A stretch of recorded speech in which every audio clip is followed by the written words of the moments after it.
നമ്മുടെ രക്ഷിതാവും കർത്താവുമായ യേശുക്രിസ്തുവിൻ്റെ പരിശുദ്ധ നാമം വാഴ്ത്തപ്പെടുമാറാകട്ടെ. സന്നിഹിതരായിട്ടുള്ള എല്ലാ സഹോദരങ്ങളെയും ഞാൻ എൻ്റെ ക്രിസ്തീയ വന്ദനം അറിയിക്കുകയാണ്. കഴിഞ്ഞ കുറേ ആഴ്ചകളായി നാം ക്രൂശിൻ്റെ ശത്രുക്കൾ എന്നൊരു ടോപ്പിക്കിൽ നിൽക്കുകയാണ്. അങ്ങനെ ആ വിഷയങ്ങൾ പറഞ്ഞ് മുൻപോട്ട് പോയപ്പോൾ നമ്മുടെ ചുറ്റുപാട് സംഭവിച്ചിട്ടുള്ള പല പല കാര്യങ്ങളിലേക്ക് നമ്മുടെ ശ്രദ്ധയൊന്നു പോയി. ചില ആഴ്ചകൾ 2-3 ആഴ്ചകൾ ഇന്ന് കേൾക്കുന്ന ഉണർവുകളെന്നൊക്കെ പറയുന്ന, അതായത് ഫാബ്രിക്കേറ്റ് ചെയ്ത് കൊണ്ടുവരുന്ന ഉണർവുകൾ, അത്തരം ഉണർവുകളെക്കുറിച്ചും അവിടെ സംഭവിച്ചിട്ടുള്ള പല കാര്യങ്ങളെക്കുറിച്ചൊക്കെ നമ്മൾ ചില സൂചനകൾ നൽകി.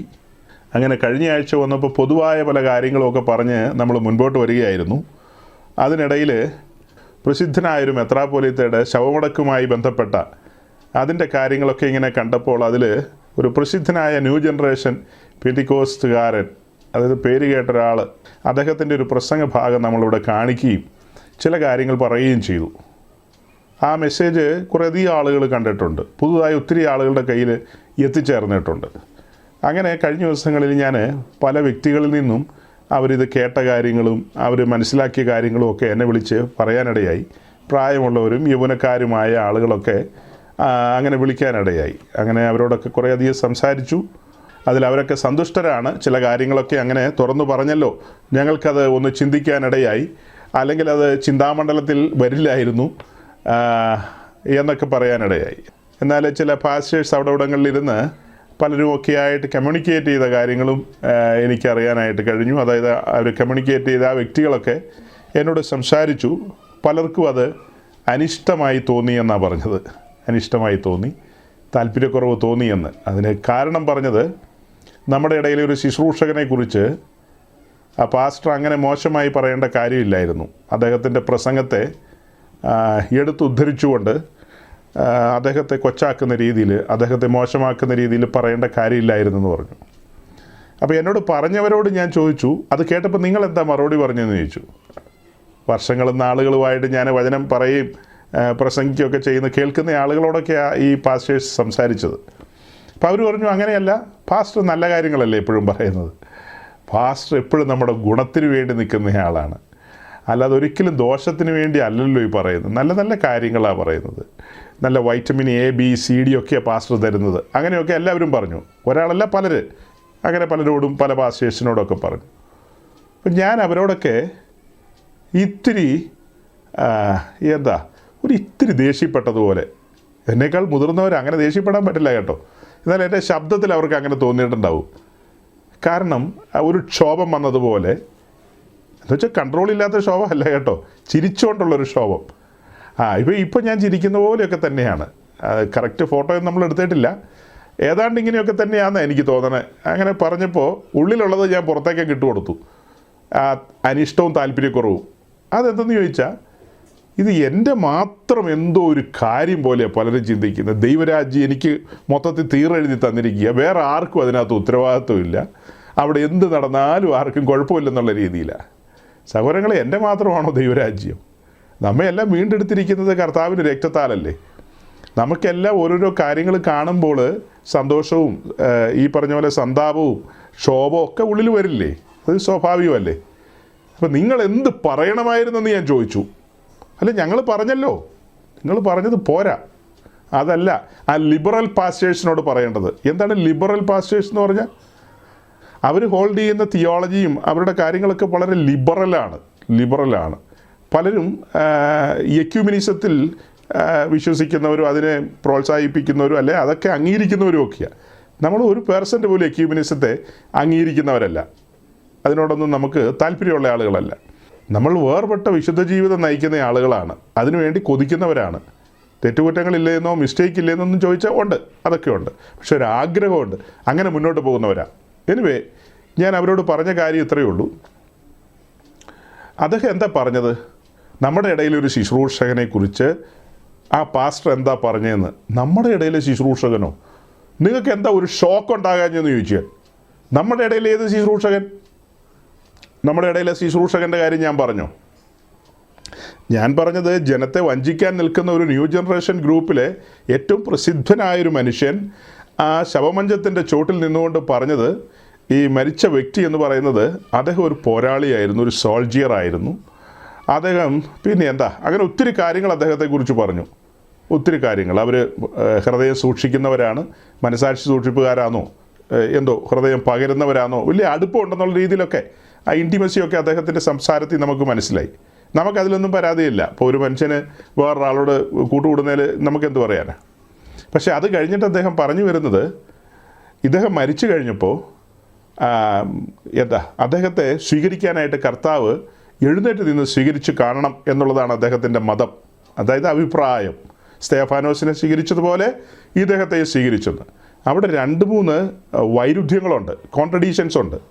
അതെന്തെന്ന് ചോദിച്ചാൽ, അതിനകത്ത് ഒബ്ജക്ഷൻസ് വരുന്നത് എവിടെയാണെന്ന് ചോദിച്ചാൽ, ഒന്ന്, ഈ മരിച്ചു കിടക്കുന്നയാൾ ഒരു പെന്തക്കോസ്റ്റ് പാസ്റ്ററല്ല, ഒരു ബ്രദറുകാരനല്ല, ബാപ്റ്റിസ്റ്റുകാരൻ പോലും അല്ല. അദ്ദേഹം ഒരു ഓർത്തഡോക്സ് ബിലീവറാണ്. ഇദ്ദേഹം പറഞ്ഞതിലെ മണ്ടത്തരം എന്തെന്ന് ചോദിച്ചാൽ, അവിടെ അവരുടേതായ കുറേ മെത്രാന്മാരും മറ്റ് ഇതര സമൂഹത്തിലെ മെത്രാന്മാരും ഒക്കെയുണ്ട്. ഇദ്ദേഹം പറയുന്ന പോലെ യേശു ക്രിസ്തു എഴുന്നേറ്റ് ഇതെങ്ങനെ സ്വീകരിക്കും? ഈ മരിച്ചയാളുടെ ആത്മാവ് അങ്ങ് ചെന്നാലല്ലേ സ്വീകരിക്കാൻ പറ്റുള്ളൂ. ഇനി ഒരു 10-40 ദിവസം ഇതിലെ കറങ്ങി അതങ്ങനെ കടന്നു പോകേണ്ടതുണ്ട്. അങ്ങനെ കടന്നു പോകാൻ നേരത്താണ് ഇവിടെ 40 അടിയന്തരവും അതിൻ്റെ ശുശ്രൂഷകളും അതിൻ്റെ ചൊല്ലലുകളും ചൊലത്തലുകളും ഒക്കെ അത് കിടക്കുന്നേ ഉള്ളൂ. ഇനിയുണ്ട് 10-30 ദിവസവും കൂടെ. അപ്പോൾ ആ ദിവസമാണ് കയറി പോകുന്നത്. അന്നേരം കർത്താവ് എഴുന്നേറ്റ് നിന്ന് സ്വീകരിക്കുമെന്ന് പറഞ്ഞാൽ ന്യായമായിട്ട് നമുക്ക് മനസ്സിലാക്കാം. ഇത് അവിടെ എഴുന്നേറ്റ് നിന്ന് സ്വീകരിച്ച് ദൈവസന്നിധിയിൽ വിശ്രമിക്കുന്ന ഒരു മനുഷ്യനാണെങ്കിൽ പിന്നെ ഇവിടെ 40 അടിയന്തരം നടത്തി അനുതി ചൊല്ലി കയറ്റി വിടുന്ന പരിപാടിക്കൊക്കെ തുടങ്ങിക്കഴിഞ്ഞാൽ അത് നാറാണത്ത് ഭ്രാന്തൻ്റെ പരിപാടിയായി പോകില്ലേ. കയറിപ്പോയാളെ വിളിച്ചിറക്കി അന്നത്തെ ദിവസം കൊണ്ടുവന്ന് ശുശ്രൂഷകൾ പൂർത്തീകരിച്ചിട്ട് ഇനി പൊക്കോ എന്ന് പറയുന്നതിന് തുല്യമാകും. ഓക്കെ, അടുത്ത കാര്യം, അദ്ദേഹം മരിച്ച സമയം മുതൽ ഈ പറയുന്ന 40 വരെയുള്ള ആ ദിവസങ്ങളിൽ 40 days അവിടെ ഒരു കട്ടിൽ, എവിടെയാണെന്ന് വെച്ചാൽ അവിടെ ഒരു കട്ടിൽ തയ്യാറാക്കിയിട്ടുണ്ട്. ആ കട്ടിലിൽ ഒരു വെള്ളത്തുണി വിരിച്ചിട്ടുണ്ട്. പണ്ടായിരുന്നെങ്കിൽ മെഴുകുതിരിയായിരുന്നു കത്തിച്ചു വയ്ക്കുന്നത്. ഇപ്പോൾ അതിന് സാവകാശം ഇല്ലാത്തതുകൊണ്ട് 0 ബൾബ് അവിടെ ഇങ്ങനെ തൂക്കിയിടും. 0 ബൾബ് 40 days 0 ബൾബ് എങ്ങാനും പോയി കഴിഞ്ഞാൽ നമ്മുടെ ഈ കോട്ടയത്തെ അച്ചായനൊരു ബൾബ് അയച്ചു കൊടുക്കും.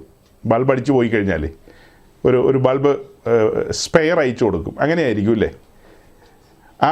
അങ്ങനെ പറഞ്ഞ ആ കാര്യം വിശ്വസിക്കുന്ന ഈ 40 അടിയന്തരത്തിലും 40 ദിവസം കഴിഞ്ഞ് ആത്മാവ് പോകുന്ന കാര്യത്തിലും പിന്നെ ഈ പറഞ്ഞ ഇപ്പം ഞാൻ ഈ പറഞ്ഞതെല്ലാം വെച്ചിട്ട് ഈ കോട്ടയത്തെ ശുശ്രൂഷകൻ എന്ന ആളുകൾ പറയുന്ന അദ്ദേഹത്തിൻ്റെ വിശ്വാസം അതൊക്കെയാണ്. അദ്ദേഹം അത് അംഗീകരിക്കുന്നയാളാണ്. അതൊക്കെ അംഗീകരിക്കുന്നയാളാണ്. അദ്ദേഹത്തെ നമ്മുടെ ഇടയിലൊരു ശുശ്രൂഷകൻ എന്ന് പറയുമ്പോൾ എനിക്ക് ക്ഷോഭം വരും സഹോദരങ്ങളെ. വലിയ ബുദ്ധിമുട്ടാണ് അതൊക്കെ കേട്ടിരിക്കാനായിട്ട്. അങ്ങനെയൊന്നും പറയാൻ പാടില്ലെന്നേ. ഇത് ആ ഉപദേശി പറയുന്ന ആ സമയത്ത് 1-2 സെക്കൻഡ് എടുക്കാം. അത് കഴിയുമ്പോൾ തന്നെ അദ്ദേഹത്തോട് പറയണം, നല്ല ചായ കൊടുത്തിട്ട് പറയണം, അദ്ദേഹം എങ്ങനെയാണ് പാസ്റ്റർ നമ്മുടെ ഇടയിലൊരു ശുശ്രൂഷകനാകുന്നത്? നിങ്ങൾ ചിരിച്ചോണ്ട് പറഞ്ഞാൽ മതി. നീ അങ്ങനെയൊന്നും പാസ്റ്റർമാരുടെ ഇഷ്ടത്തിന് നിങ്ങൾ വിട്ടുകൊടുക്കരുത്. അദ്ദേഹം പറഞ്ഞത്, ഞാൻ പറഞ്ഞ കാര്യങ്ങളൊക്കെ പ്രസംഗത്തിലെല്ലാം നല്ല കാര്യങ്ങളാണ്, പക്ഷെ പ്രസൻറ്റ് ചെയ്തത് ശരിയായില്ല. അദ്ദേഹത്തെ പേരെടുത്തു, അദ്ദേഹത്തിൻ്റെ വീഡിയോ കാണിച്ചു, അതൊക്കെ പറഞ്ഞത് ഒട്ടും മര്യാദയായില്ലെന്ന് പറഞ്ഞു കഴിഞ്ഞാൽ എൻ്റെ ശൈലി ഇതാണ് എൻ്റെ ശൈലി. എൻ്റെ കേൾവിക്കാർ ആ ഒരൊറ്റ കാഴ്ചയിൽ മനം തിരിഞ്ഞോണം.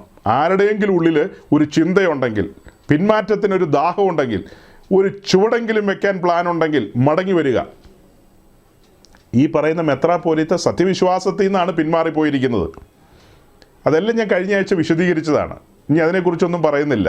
ആമുഖത്തിൽ ഞാൻ ഇത്രയും പറയുകയാണ്. സഹോദരങ്ങൾ, ഇങ്ങനെയുള്ള കാര്യങ്ങളൊക്കെ ഇടയ്ക്ക് ദൈവത്തിൻ്റെ ആത്മാവ് നമുക്ക് പ്രേരണ തരുമ്പോൾ നമ്മൾ പറയും. നമ്മൾ ആരുടെയും വ്യക്തിപരമായ കാര്യങ്ങളല്ല പറയുന്നത്. വ്യക്തിഹത്യകളൊന്നും നമ്മുടെ ഭാഗത്തില്ല.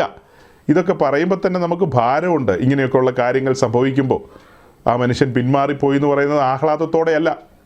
അത് ആഹ്ലാദത്തോടെയാണോ പറയുന്നത്? നമുക്കതിൽ സങ്കടമുണ്ട്. നമ്മുടെ നാട്ടിലും നമ്മുടെ ദേശത്തും ഒക്കെ ന്യൂജൻ പെന്തിക്കോസ്ത് ഇങ്ങനെ പെറ്റുപെരുകുന്ന കാണുമ്പോൾ അതിലും സങ്കടമുണ്ട്. യഥാർത്ഥ പെന്തിക്കോസ്ത് എന്ന് പറയുന്നത് അതൊരു വിളക്കായിട്ട് ശോഭിക്കേണ്ടതാണ്. ആ ശീല തങ്ക നിലവിളക്ക് കത്തുന്നില്ല എന്നുള്ളത് കൊണ്ടാണ് ഡ്യൂപ്ലിക്കേറ്റ് വിളക്കുകൾ ഇങ്ങനെ കത്തി വരുന്നത്. യഥാർത്ഥ വിളക്ക് വേണ്ട വിധത്തിൽ കത്താത്തത് കൊണ്ടാണല്ലോ വ്യാജ പ്രകാശങ്ങൾ വരുന്നത്. അപ്പോൾ അത് നമ്മുടെ പാളിച്ചയാണ്. വ്യാജന്മാരും വഞ്ചകന്മാരും പെരുകുന്നു എന്ന് ആളുകൾ പരാതി പറയും. പരാതി പറഞ്ഞിട്ട് കാര്യമില്ല, അതിൻ്റെ ഉത്തരവാദി നമ്മളാണ്. നമ്മൾ വേണ്ട വിധത്തിൽ പ്രകാശം കൊടുക്കാത്തത് കൊണ്ടാണ് ഇങ്ങനെയുള്ള ഡ്യൂപ്ലിക്കേറ്റുകൾ ഇങ്ങനെ മുളച്ചു പൊന്തി വരുന്നത്. നമ്മൾ നമ്മുടെ ശുശ്രൂഷകരും നമ്മുടെ ഉത്തരവാദിത്തങ്ങൾ തിരിച്ചറിഞ്ഞ് ദൈവസഭയെ അതിൻ്റെ നിലയിൽ നയിക്കുകയാണെങ്കിൽ ഇങ്ങനെയുള്ള കാര്യങ്ങൾ നമുക്ക് പ്രസംഗത്തിൽ പറയേണ്ട കാര്യം വരില്ല.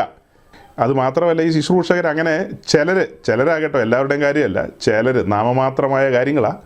പക്ഷെ ഞാൻ അതും കൂടെ നിങ്ങളെ അറിയിക്കുകയാണ്. ചെറിയ കാര്യമാണെങ്കിലും നിങ്ങളെ അറിയിക്കുകയാണ്. ഈ മെസ്സേജൊക്കെ കഴിഞ്ഞിട്ട് പിന്നീട് സംഭവിക്കുന്ന കാര്യങ്ങൾ പോലും, സംസാരങ്ങൾ പോലും ഞാൻ നിങ്ങളെ അറിയിക്കുകയാണ്, കമ്മ്യൂണിക്കേറ്റ് ചെയ്യുകയാണ്. നിങ്ങളും അറിയണം. നിങ്ങളുടെ പ്രാർത്ഥനയിൽ ഇതൊക്കെ ഓർക്കാൻ വേണ്ടിയിട്ടാണ് ഇതൊക്കെ പറയുന്നത്. എന്നെ സംബന്ധിച്ച് ആ കാഴ്ചകൾ ഞാൻ പറഞ്ഞല്ലോ, എനിക്കത് വലിയ അസ്വസ്ഥത ഉളവാക്കി ആ സംസാരങ്ങൾ. കാരണം അനേകർ ഇവരെയൊക്കെ ശ്രദ്ധിക്കുന്നുണ്ട്. യഥാർത്ഥ പെന്തക്കോസ്ത് അനുഭവത്തിൽ നിൽക്കുന്ന ദൈവസഭയുടെ ഭാഗമായ, അതേസമയം ഉൾക്കരുത്തില്ലാത്ത, വിശ്വാസത്തിൽ വളർച്ചയില്ലാത്ത, ആത്മാവിൽ ശിശുക്കളായിരിക്കുന്ന ഒത്തിരി പേര് ഈ സമൂഹത്തിലുണ്ട്. അവരൊക്കെ ഇവരുടെയൊക്കെ പ്രസംഗങ്ങൾ ശ്രദ്ധിച്ച് നോക്കണം. ഒരു പാസ്റ്ററാ പറഞ്ഞത് നമ്മുടെ ഇടയിൽ ഒരു ശുശ്രൂഷകൻ എന്ന്. എന്നാലും നിങ്ങൾ ഇത്രയും പേരിവിടെ ഇരിപ്പുണ്ട്, നിങ്ങൾ ആരും അങ്ങനെ പറയില്ലെന്നാണ് എൻ്റെ ഒരു വിശ്വാസം. അങ്ങനെ ഒരാളും പറയില്ല. നിങ്ങൾക്ക് അങ്ങനെ ഒരു വിശ്വാസമല്ല. നിങ്ങൾ അതെല്ലാം വിട്ട് പുറത്ത് വന്നവരാ. നിങ്ങളിനി ഒരിക്കലും അങ്ങനെ ഒരു കട്ടിലിടുകയോ ഒരു വെള്ളത്തുണി വിരിക്കുകയോ ഒരു സീറോ ബൾബ് ഇടുകയോ ചെയ്യുമെന്ന് എനിക്ക് തോന്നുന്നില്ല. ഇവിടെ ഇരിക്കുന്ന ഒരു കുഞ്ഞും അങ്ങനെ ചെയ്യുമെന്ന് എനിക്ക് തോന്നുന്നില്ല. ഇപ്പോൾ കോട്ടയംകാരൻ അച്ചായൻ കട്ടിലിടുകയും അവിടെ വെള്ളത്തുണി വിരിക്കുകയും സീറോ ബൾബ് ഇടുകയും ചെയ്യുകയാണെങ്കിൽ ദൈവം നമുക്കൊരു അവസരം തന്നതാണ്. ഇതെല്ലാം വഞ്ചകരാണ്, വ്യാജന്മാരാണെന്ന് കാണിക്കാൻ വേണ്ടി. ദൈവം നമുക്ക് നല്ലൊരു അവസരം തന്നതാണ്. ഇവരൊക്കെ ആരാണ്? പുറമേ കാണുന്ന പോലെയല്ല ആട്ടിൻതോലണിഞ്ഞ ചെന്നായ്ക്കൾ എന്നുള്ളത് തിരിച്ചറിയാൻ വേണ്ടി അവരുടെ സംസാരങ്ങൾ, അവരുടെ പ്രഭാഷണങ്ങൾ, അവരുടെ നിലപാടുകളൊക്കെ നമ്മുടെ മുമ്പിൽ വെളിപ്പെടുമ്പോൾ നമ്മൾ ആത്മാവിൽ തിരിച്ചറിയണം, ഇവർ വഞ്ചകരാണ്, ജനത്തെ തെറ്റായ വഴിയിലേക്ക് നയിക്കുന്നവരാണ്. അനേകരുടെ പ്രാണൻ വെച്ചല്ലേ ഇവരൊക്കെ കളിക്കുന്നത്. അനേക മനുഷ്യർ. നമുക്ക് എന്ത് ചെയ്യാൻ കഴിയും? ചില സമയത്ത് വലിയ വിഷമം തോന്നാറുണ്ട്. അവരുടെ കൂട്ടത്തിലൊക്കെ സഞ്ചരിക്കുന്ന മനുഷ്യരൊന്നും ക്രൂശിൻ്റെ വചനങ്ങൾ കേൾക്കുന്നില്ല. നമ്മുടെ കർത്താവായ യേശുക്രിസ്തു താൻ സംസാരിച്ച അനേക കാര്യങ്ങളുണ്ടല്ലോ ഗിരിപ്രഭാഷണത്തിലൊക്കെ. അങ്ങനെയുള്ള കാര്യങ്ങൾ അവർ കേൾക്കാറുണ്ടോ? അതുപോലെ തന്നെ സുവിശേഷം അതിൻ്റെ നിലയിൽ, അതിൻ്റെ ആഴത്തിൽ ഇവർ കേൾക്കുന്നില്ല. ആ ജനം വഞ്ചിക്കപ്പെടുകയാണ്, അവർ നാശത്തിലേക്ക് പോവുകയാണ്. ആ ഒരു ഭാരത്തിലാണ് നമ്മൾ ഈ സംസാരിക്കുന്നത്. അവരുടെ കൂട്ടത്തിലും ഈ പറഞ്ഞ പല സ്ഥലങ്ങളിൽ നിന്ന് ഇറങ്ങി വന്ന ആളുകളാണ്. അവരുടെ എല്ലാം വിചാരം എന്താ? ഇവരുടെ കൂടെ നടന്നൊരു നിത്യത ഉറപ്പിക്കാമെന്നാണ്. എല്ലാവർക്കും അല്ലെങ്കിലും ചിലരുടെയൊക്കെ ഉള്ളിൽ അങ്ങനത്തെ ചിന്തയില്ലേ? പക്ഷെ ഉറപ്പിക്കപ്പെടുവാൻ സാധ്യമല്ലാത്ത രീതിയിലാണ് ഇവരുടെയൊക്കെ ടീച്ചിങ്സും. വീണ്ടും ജനനാനുഭവത്തെക്കുറിച്ച് അവർ പ്രസംഗിക്കുന്നില്ല. വീണ്ടും ജനനത്തെക്കുറിച്ച് ആ ജനത്തിന് അറിയില്ല. ഇവർ പറയുന്ന കേട്ടിട്ട് അപ്പോൾ തന്നെ സ്നാനത്തിന് ഇറങ്ങി തിരിച്ചു, അത്രമാത്രം. അവർ സ്നാനപ്പെട്ടു, പക്ഷെ വീണ്ടും ജനിച്ചിട്ടില്ല. അതാണ് അവരുടെ അവസ്ഥ. ഈ കാര്യങ്ങളൊക്കെ പറഞ്ഞുകൊണ്ടിരിക്കുമ്പോൾ എൻ്റെ ഉള്ളിലോട്ടൊരു ചിന്തയും കൂടെ വന്നു. അതും കൂടെ പറഞ്ഞ് ആ ഭാഗം വിട്ടേക്കാം. ദാവീദ് തൻ്റെ സഹോദരന്മാരെ കാണാനായിട്ട് വരുന്ന വരവിൽ ഒരു ശബ്ദം കേൾക്കുകയാണ്. മല്ലനായ ഗൊലിയാത്തിൻ്റെ ശബ്ദമാണ്. ദൈവത്തിൻ്റെ ജനത്തിനെതിരെയുള്ള ഒരു സീൽക്കാര ശബ്ദമാണത്. ആ ശബ്ദത്തോട് പ്രതികരിക്കാൻ അവിടെ ആരുമില്ല. തൻ്റെ സഹോദരങ്ങളെല്ലാം നല്ല വില്ലാളി വീരന്മാരും വലിയ കേമന്മാരുമാണ്. ദാവീദിൻ്റെ ജ്യേഷ്ഠന്മാരെല്ലാം അവരൊക്കെ അവിടെയുണ്ട്. ശൗലുമുണ്ട്, ശൗലിൻ്റെ മകനുമുണ്ട്. എല്ലാവരുടെ കയ്യിലും പടച്ചട്ടയുണ്ട്, എല്ലാം ഉണ്ട്. പടച്ചട്ടയൊക്കെ എല്ലാവരുടെ കയ്യിലും ഉണ്ട്. പക്ഷേ ഈ ഗൊലിയാത്തിൻ്റെ ശബ്ദത്തിന് മുമ്പാകെ പ്രതികരിക്കാനായിട്ട് ഇവർക്കാർക്കും കഴിയുന്നില്ല. ഇവരാരും മറുപടി പറയുന്നില്ല. അവൻ വീണ്ടും വെല്ലുവിളിച്ചുകൊണ്ടിരുന്നു. ജീവനുള്ള ദൈവത്തെയും ദൈവത്തിൻ്റെ ജനത്തെയും ഗൊലിയാത്ത് നിന്ദിച്ചുകൊണ്ടിരുന്നു. അത് കേട്ടിട്ട് സഹിക്കാവതല്ലാത്ത അവസ്ഥയിൽ വന്നപ്പോഴാണ് ദാവീദ് മുന്നോട്ട് വന്നത്. ദാവീദ് മുന്നോട്ട് വന്ന് ഗോലിയാത്തുമായിട്ട് ക്ഷണനേരം കൊണ്ട് ആ ഏറ്റുമുട്ടലിൽ ഗോലിയാത്തിനെ വകവരുത്തി. ഈ കാലഘട്ടത്തിലും ദൈവം ആഗ്രഹിക്കുന്നത് ദൈവത്തിൻ്റെ അഭിഷിക്തന്മാരെവിടെ? ദൈവത്തിൻ്റെ ദാവീദുമാരെവിടെ? ഗോലിയാത്തുമാർ ഇതുപോലത്തെ ശബ്ദം മുഴക്കുമ്പോൾ ആ ശബ്ദങ്ങളെ നമ്മൾ നേരിടേണ്ടതുണ്ട്. യഥാർത്ഥ ശബ്ദം അല്ലെങ്കിൽ യഥാർത്ഥ ഉപദേശം പറയേണ്ടതുണ്ട്. യഥാർത്ഥ വഴി പറയേണ്ടതുണ്ട്. ഇപ്പോൾ ഈ ഉണർവൊക്കെ നടന്നെന്ന് നമ്മൾ പറഞ്ഞല്ലോ കഴിഞ്ഞ ദിവസങ്ങളിൽ. ഇവരെല്ലാം അങ്ങോട്ടും ഇങ്ങോട്ടും ഭായിമാരാണ് ഈ പറഞ്ഞ ആളുകളെല്ലാം. ഈ കട്ടിലിട്ട് വെള്ളത്തുണി വിരിച്ച് 40 അടിയന്തരം നടത്താൻ പോകുന്ന കോട്ടയത്തെ അച്ചായി ഒക്കെ ഈ ഉണർവിൻ പിള്ളേരുടെ ഇഷ്ടനായകനാണ്. ഇവരെല്ലാം അങ്ങോട്ടും ഇങ്ങോട്ടും വലിയ ദോസ്തുക്കളല്ലേ ഇവരെല്ലാം? അല്ലെങ്കിൽ എന്താ പറയുക, ഇവരെല്ലാം അങ്ങോട്ടും ഇങ്ങോട്ടും ശുശ്രൂഷ കൈമാറ്റങ്ങളൊക്കെ നടത്തുന്നവരാണ്. ഈ ഇമ്പാർട്ടേഷനൊക്കെ സമയമുണ്ടെങ്കിൽ മുന്നോട്ട് പോകുമ്പോൾ നമുക്കൊരു ചെറിയ ഇമ്പാർട്ടേഷൻ ലാസ്റ്റ് ഒന്ന് കാണാനായിട്ട് പരിശ്രമിക്കാം, സാവകാശം ഒത്തുവന്ന. അപ്പോൾ ഇവരെല്ലാം ഈ ഇങ്ങനെ പലരിൽ നിന്നൊക്കെ ഇമ്പാർട്ടേഷൻ വാങ്ങുന്ന ആളുകളാണ്, അത്തരക്കാരാണ്. അപ്പോൾ ഇതിനകത്ത് അപകടമുണ്ട് എന്നുള്ളത് കൊണ്ടാണ് നമ്മൾ പരസ്യമായിട്ട് പറഞ്ഞത്. തങ്കുവിനെ വിളിച്ച് സംസാരിക്കാൻ മേലായിരുന്നു എന്നൊക്കെ ചോദിച്ചാൽ എനിക്ക് സമയം കിട്ടിയില്ല തങ്കുവിനെ വിളിക്കാനും പറയാനൊക്കെ. തങ്കുവിനെ ഞാൻ ഫോൺ വിളിച്ചിട്ട് അവിടെ പ്രസംഗിച്ച് ശരിയല്ല. പുള്ളി പ്രസംഗിക്കുന്ന ഓരോ പ്രസംഗത്തിനും ഞാൻ ഫോൺ വിളിക്കേണ്ടി വരും. അങ്ങനെയാണ് പുള്ളി പറയാണ്, കർത്താവ് നിങ്ങളെ ചെത്തു എന്ന് ചിലർ പറയുന്നു, ഒരിക്കലും ചെത്തില്ല. ഉടനെ ഞാൻ ഫോൺ വിളിക്കുന്നു. പിന്നെ പുള്ളി പറയുന്നു, കർത്താവായ യേശുക്രിസ്തു നമ്മെ പണക്കാരാക്കാൻ വന്നിരിക്കുന്നു, ഉടനെ ഞാൻ ഫോൺ വിളിക്കേണ്ടി വരും. അങ്ങനെ പുള്ളി പ്രസംഗിക്കുന്ന ഓരോ പ്രസംഗത്തിനും പുള്ളിയെ ഫോൺ വിളിച്ചുകൊണ്ടിരിക്കേണ്ടി വരും. ഞാൻ തോറ്റുപോകുള്ളൂ. എനിക്ക് അതിനുവേണ്ടി ഒരു ഫോൺ, ഒരു സെക്രട്ടറിനെ വെക്കേണ്ടി വരും ഈ കാര്യങ്ങൾ പറഞ്ഞു കൊടുത്ത് പുള്ളിയെ എപ്പോഴും വിളിച്ച് ഗുണദോഷിക്കാനായിട്ട്. പുള്ളിയെ ഒന്നും നന്നാക്കാൻ നമ്മളെ കൊണ്ട് പറ്റില്ല. അത് നമ്മുടെ ഡ്യൂട്ടിയല്ല. നമ്മൾ ചെയ്തത് പൊതുവായി ദൈവജനം തിരിച്ചറിയുക. സത്യപാത ഇതാണ്, യഥാർത്ഥ വചനം ഇതാണ്, ഉപദേശം ഇതാണ്, ഇത് വഞ്ചനയാണ്. എബ്രായ ലേഖനം പറയുന്ന പോലെ ഒരു പിന്മാറ്റമാണ് അവിടെ സംഭവിച്ചിരിക്കുന്നത്.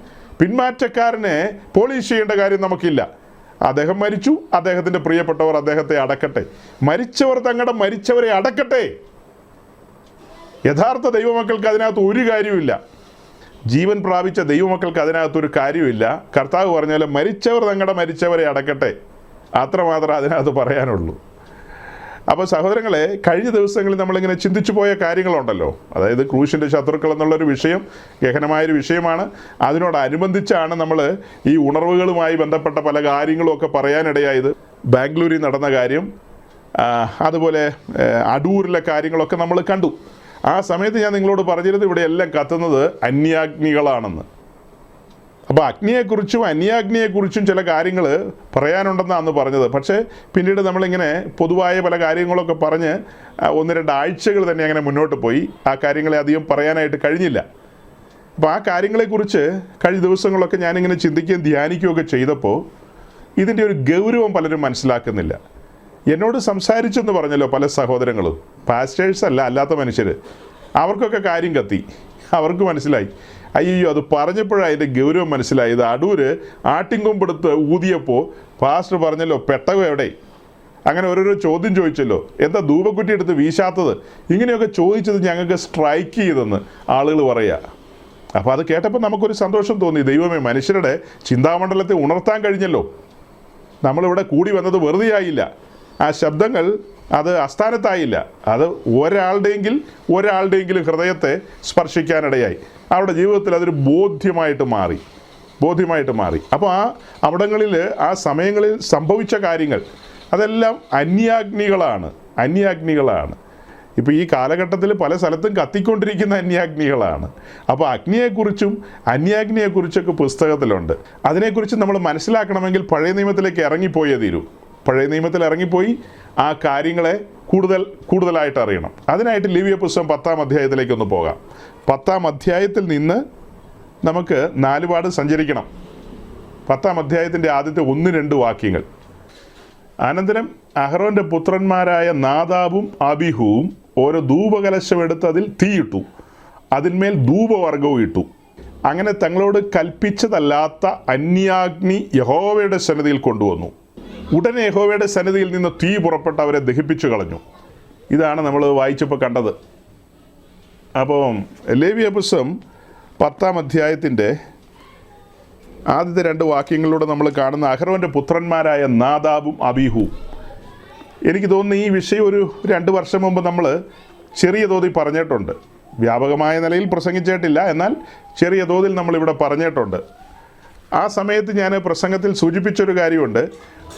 ദൈവജനം ഏറ്റവും അറിയേണ്ട 2 പേരുകളാണ് നാദാബും അബീഹുവും എന്ന്. അഹ്റോൻ എത്ര മക്കളുണ്ടെന്ന് ചോദിച്ചാൽ നമ്മൾ പറയും 4 മക്കളുണ്ടെന്ന്. ആ 4 മക്കളുടെ പേര് ചോദിച്ചാൽ എല്ലാവരും പറയും എലയാസറും ഇഥാമാർ എന്ന് പറയും. പക്ഷെ മൂത്ത 2 പേരുടെ പേര് ചോദിച്ചാൽ പലർക്കും അറിയില്ല. ഇവിടെ ഇപ്പോൾ ചോദിക്കുകയാണെങ്കിൽ പലർക്കും ആ വിഷയം അറിയാമെന്ന് എനിക്ക് തോന്നുന്നില്ല. ചിലർക്കൊക്കെ അറിയാവുന്നവരൂടെ ഉണ്ട്. അപ്പോൾ മൂത്ത 2 പേരുടെ പേരാണ് നാദാബും അബീഹുവും. ആ വിഷയത്തിൻ്റെ ഗൗരവത്തിലേക്ക് നമ്മൾ കടക്കുകയാണ്. നിങ്ങൾ സീരിയസ് ആയിട്ടിരിക്കണം, ശ്രദ്ധിക്കണം. നമ്മളുമായിട്ട് ഏറ്റവും അടുത്ത് ബന്ധമുള്ളൊരു വിഷയമാണ് ഈ പറയുന്നത്. ജാഗ്രത പുലർത്തേണ്ട ഒരു വിഷയമാണ്. വളരെ സൂക്ഷ്മതയോടെ കേൾക്കേണ്ട ഒരു വിഷയമാണ്. ഈ 2 പേര് ആരാണെന്ന് മനസ്സിലായോ? അഹ്റോൻ്റെ 2 പുത്രന്മാരാണ്. അല്ലെങ്കിൽ അഹ്റോൻ്റെ 4 മക്കളിൽ മൂത്ത 2 പേരാണ് നാദാബും അബീഹുവും. അഹ്റോൻ്റെ ശേഷം അടുത്ത മഹാപുരോഹിതനാകേണ്ടവൻ്റെ പേരാണ് നാദാബ്. നാദാബിന് ശേഷം അബീഹു. അങ്ങനെയാണ് അതിൻ്റെ ഒരു ക്രമം. അതേസമയം അവർ രണ്ടുപേരും അകാലത്തിൽ ഈ ഭൂമിയിൽ നിന്ന് മാറ്റപ്പെട്ടെന്നാണ് നമ്മളിവിടെ കാണുന്നത്. യഹോവയുടെ കോപം അവരുടെ മേൽ വന്നു, തൽക്ഷണം അവർ മരിച്ചു വീണു. കാരണം എന്താ? അവർ അന്യാഗ്നിയുമായിട്ട് വന്നു. ഈ വിഷയം ഒരാളെ ധരിപ്പിക്കണമെങ്കിൽ ഞാൻ പറഞ്ഞതുപോലെ പഴയ നിയമത്തിൽ പോകണം, സമാഗമന കൂടാരത്തിൻ്റെ പിക്ചറൊക്കെ കാണിക്കേണ്ടി വരും. അങ്ങനെ ഈ കാര്യങ്ങൾ ഇപ്പോൾ പുതിയ വിശ്വാസികളായവർ ഒരുപക്ഷെ ഇങ്ങനെയുള്ള കാര്യങ്ങൾ കേൾക്കുമ്പോൾ അന്യാഗ്നി, അഗ്നി, എന്തിനായിരിക്കും അങ്ങനെ ചെയ്തത്, ഇങ്ങനെ പല ചിന്തകൾ അവർക്ക് വരും. ഇപ്പം നമ്മളെ ഈ പ്രസംഗം ഇപ്പോൾ ഇവിടം കൊണ്ട് മാത്രം അവസാനിക്കുന്നില്ല, പിന്നെയും ആളുകൾ കേൾക്കുന്നുണ്ടല്ലോ. അങ്ങനെ കേൾക്കുന്നവരിൽ പല തുറകളിൽപ്പെട്ട പ്രിയപ്പെട്ടവർ കേൾക്കുന്നുണ്ട്. അപ്പോൾ ഇതിനെക്കുറിച്ച് ഒരു ബാക്ക്ഗ്രൗണ്ട് അറിയാത്തവർ, പശ്ചാത്തലം അറിയാത്തവർ കേട്ട് കഴിഞ്ഞാൽ അവർ വിഷമിച്ചു പോകും. അതുകൊണ്ട് ഫെബി, നമുക്ക് ഒരു സമാഗമന കൂടാരത്തിൻ്റെ പിക്ചറൊക്കെ കാണിക്കേണ്ടി വരും. അത് കാണിച്ചിട്ടല്ലാതെ ഈ കാര്യങ്ങൾ വിശദീകരിക്കാൻ പറ്റില്ല. ഞാൻ പറഞ്ഞിട്ട് കാണിച്ചാൽ മതി. അപ്പോൾ ഈ 10-ാം അധ്യായത്തിൽ നമ്മൾ കണ്ടത് നാദാബും അബീഹുവും യഹോവയുടെ കോപത്താൽ മരിച്ചു വീഴുന്ന കാഴ്ചയാണ്.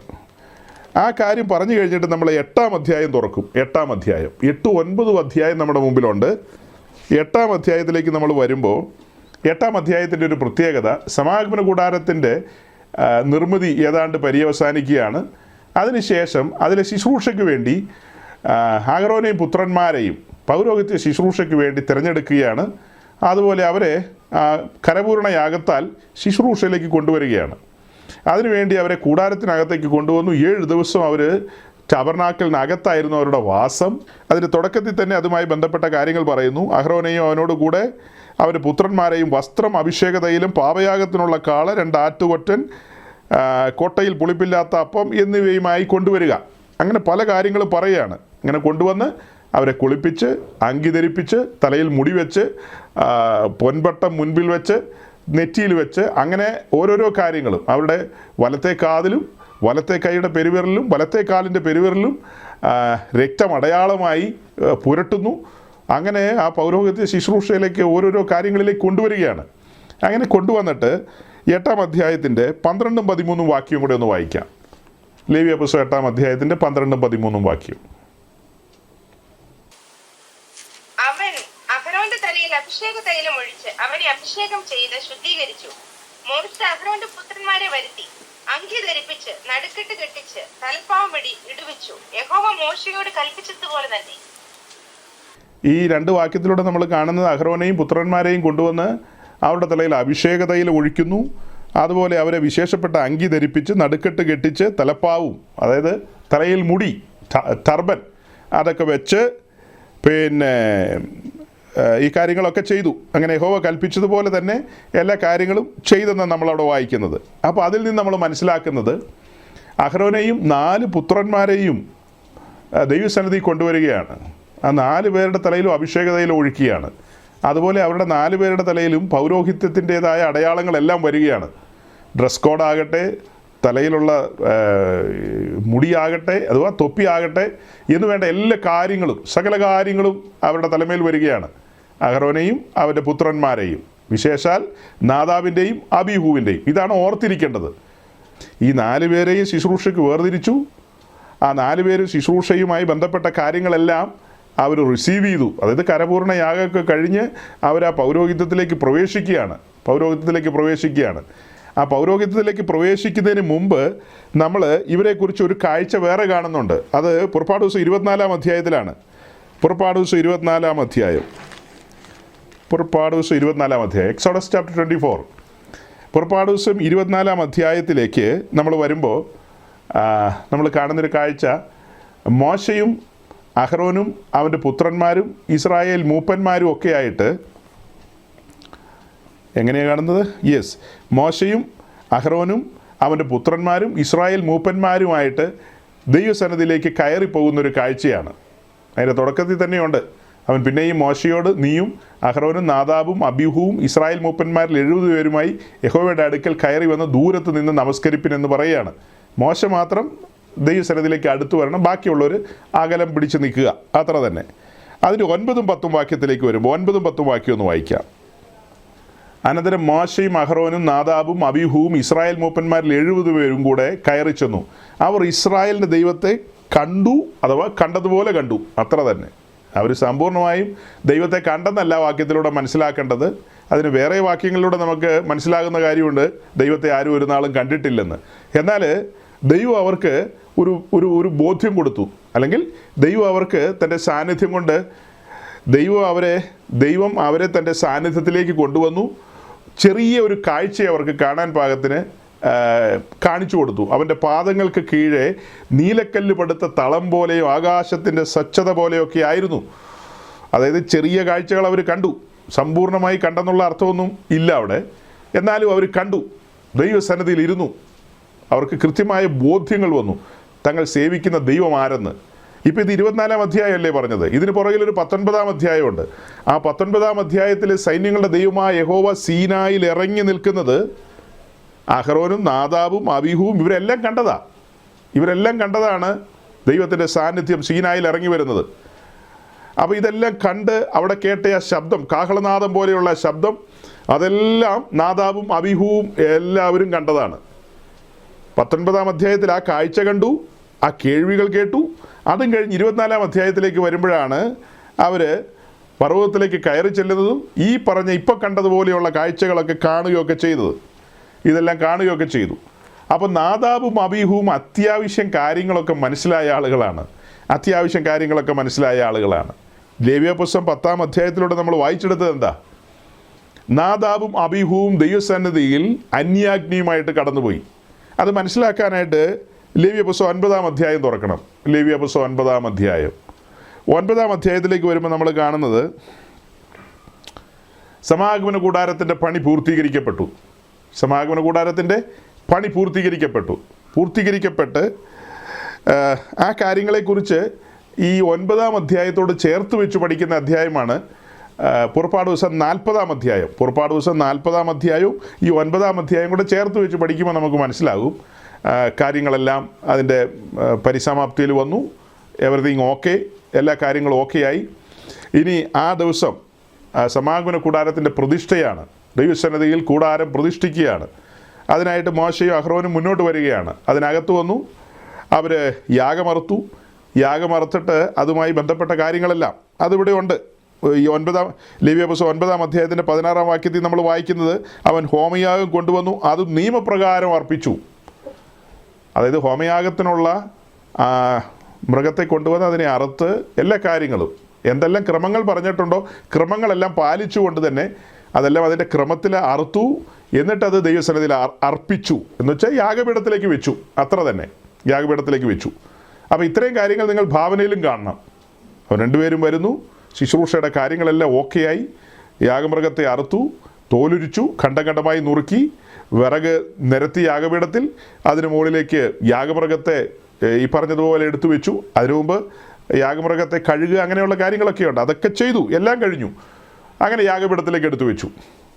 അത് കഴിഞ്ഞിട്ട് നമ്മളതിൻ്റെ 23, 24 വാക്യങ്ങൾ, ആ 2 വാക്യങ്ങളും കൂടെ ഒന്ന് വായിക്കും. ആ 2 വാക്യങ്ങൾ. മോശയും അഹ്റോനും സമാഗമന കൂടാരത്തിൽ കടന്നിട്ട് പുറത്തു വന്ന് ജനത്തെ ആശീർവദിച്ചു. അപ്പോൾ യഹോവയുടെ തേജസ്സ് സകല ജനത്തിനും പ്രത്യക്ഷമായി.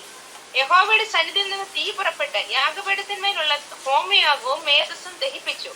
ജനമെല്ലാം അത് കണ്ടപ്പോൾ ആർത്ത് സാഷ്ടാംഗം വീണു. സഹോദരങ്ങൾ, ഇതൊക്കെ വലിയ സീരിയസ് ആയ വാക്യങ്ങളാണ്. ഗൗരവമായ ഉപദേശ വിഷയങ്ങളെ സ്ഥാപിക്കുന്ന വാക്യങ്ങളാണ്. ഗൗരവമായ ഉപദേശ വിഷയങ്ങൾ. സഹോദരങ്ങളെ, ഇപ്പോൾ നമ്മൾ ഒരു വീഡിയോ കാണുകയാണ്. ഒരു ഷോർട്ട് വീഡിയോ ആണ്. ആ ഷോർട്ട് വീഡിയോയിലൂടെ നിങ്ങളോട് ചില കാര്യങ്ങൾ പറയാനായിട്ട് താല്പര്യപ്പെടുകയാണ്. ഇപ്പോൾ വായിച്ച വാക്യം വിശദീകരിക്കാൻ വേണ്ടിയാണ് ആ വീഡിയോ കാണിക്കുന്നത്.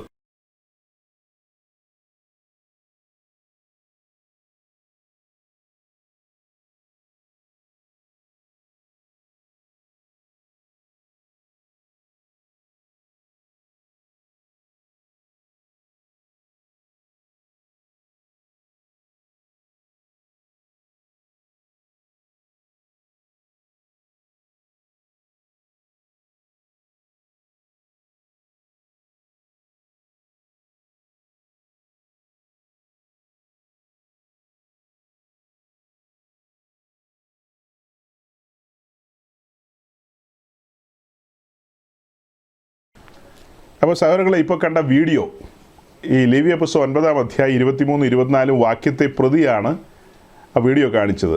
ആ വാക്യത്തിൽ എന്താ നമ്മൾ കണ്ടത്? അപ്പോൾ 23-ാം വാക്യത്തിൽ എന്താ കാണുന്നത്? യഹോവയുടെ തേജസ് സകല ജനത്തിനും പ്രത്യക്ഷമായി. സമാഗമന കൂടാരത്തിൻ്റെ അതിപരിശുദ്ധ സ്ഥലത്ത് യഹോവയുടെ തേജസ് പ്രത്യക്ഷപ്പെടുകയാണ്. ദൈവത്തിൻ്റെ സാന്നിധ്യം അവിടെ വെളിപ്പെടുകയാണ്. അത് കഴിഞ്ഞിട്ട് അവിടെ നിന്ന് തീ പുറപ്പെട്ട് യാഗപീഠത്തിലിരിക്കുന്ന യാഗവസ്തുവിനെ ദഹിപ്പിച്ചു. 2 പ്രധാനപ്പെട്ട കാര്യങ്ങളാണ് ഇതിലൂടെ നമ്മൾ സ്ഥാപിക്കുന്നത്. 2 പ്രധാനപ്പെട്ട കാര്യങ്ങൾ. അതായത് പുറപ്പാട് ദിവസം 25-ാം അധ്യായത്തിലാണ് നമ്മൾ സമാഗമന കൂടാരത്തിൻ്റെ നിർമ്മിതിയെക്കുറിച്ച് കാണുന്നത്. സമാഗമന കൂടാരത്തിൻ്റെ നിർമ്മിതി പുറപ്പാട് ദിവസം 25-8-9. ഞാൻ അവരുടെ നടുവിൽ വസിപ്പാൻ അവർ എനിക്ക് വിശുദ്ധ മന്ദിരം ഉണ്ടാക്കണം.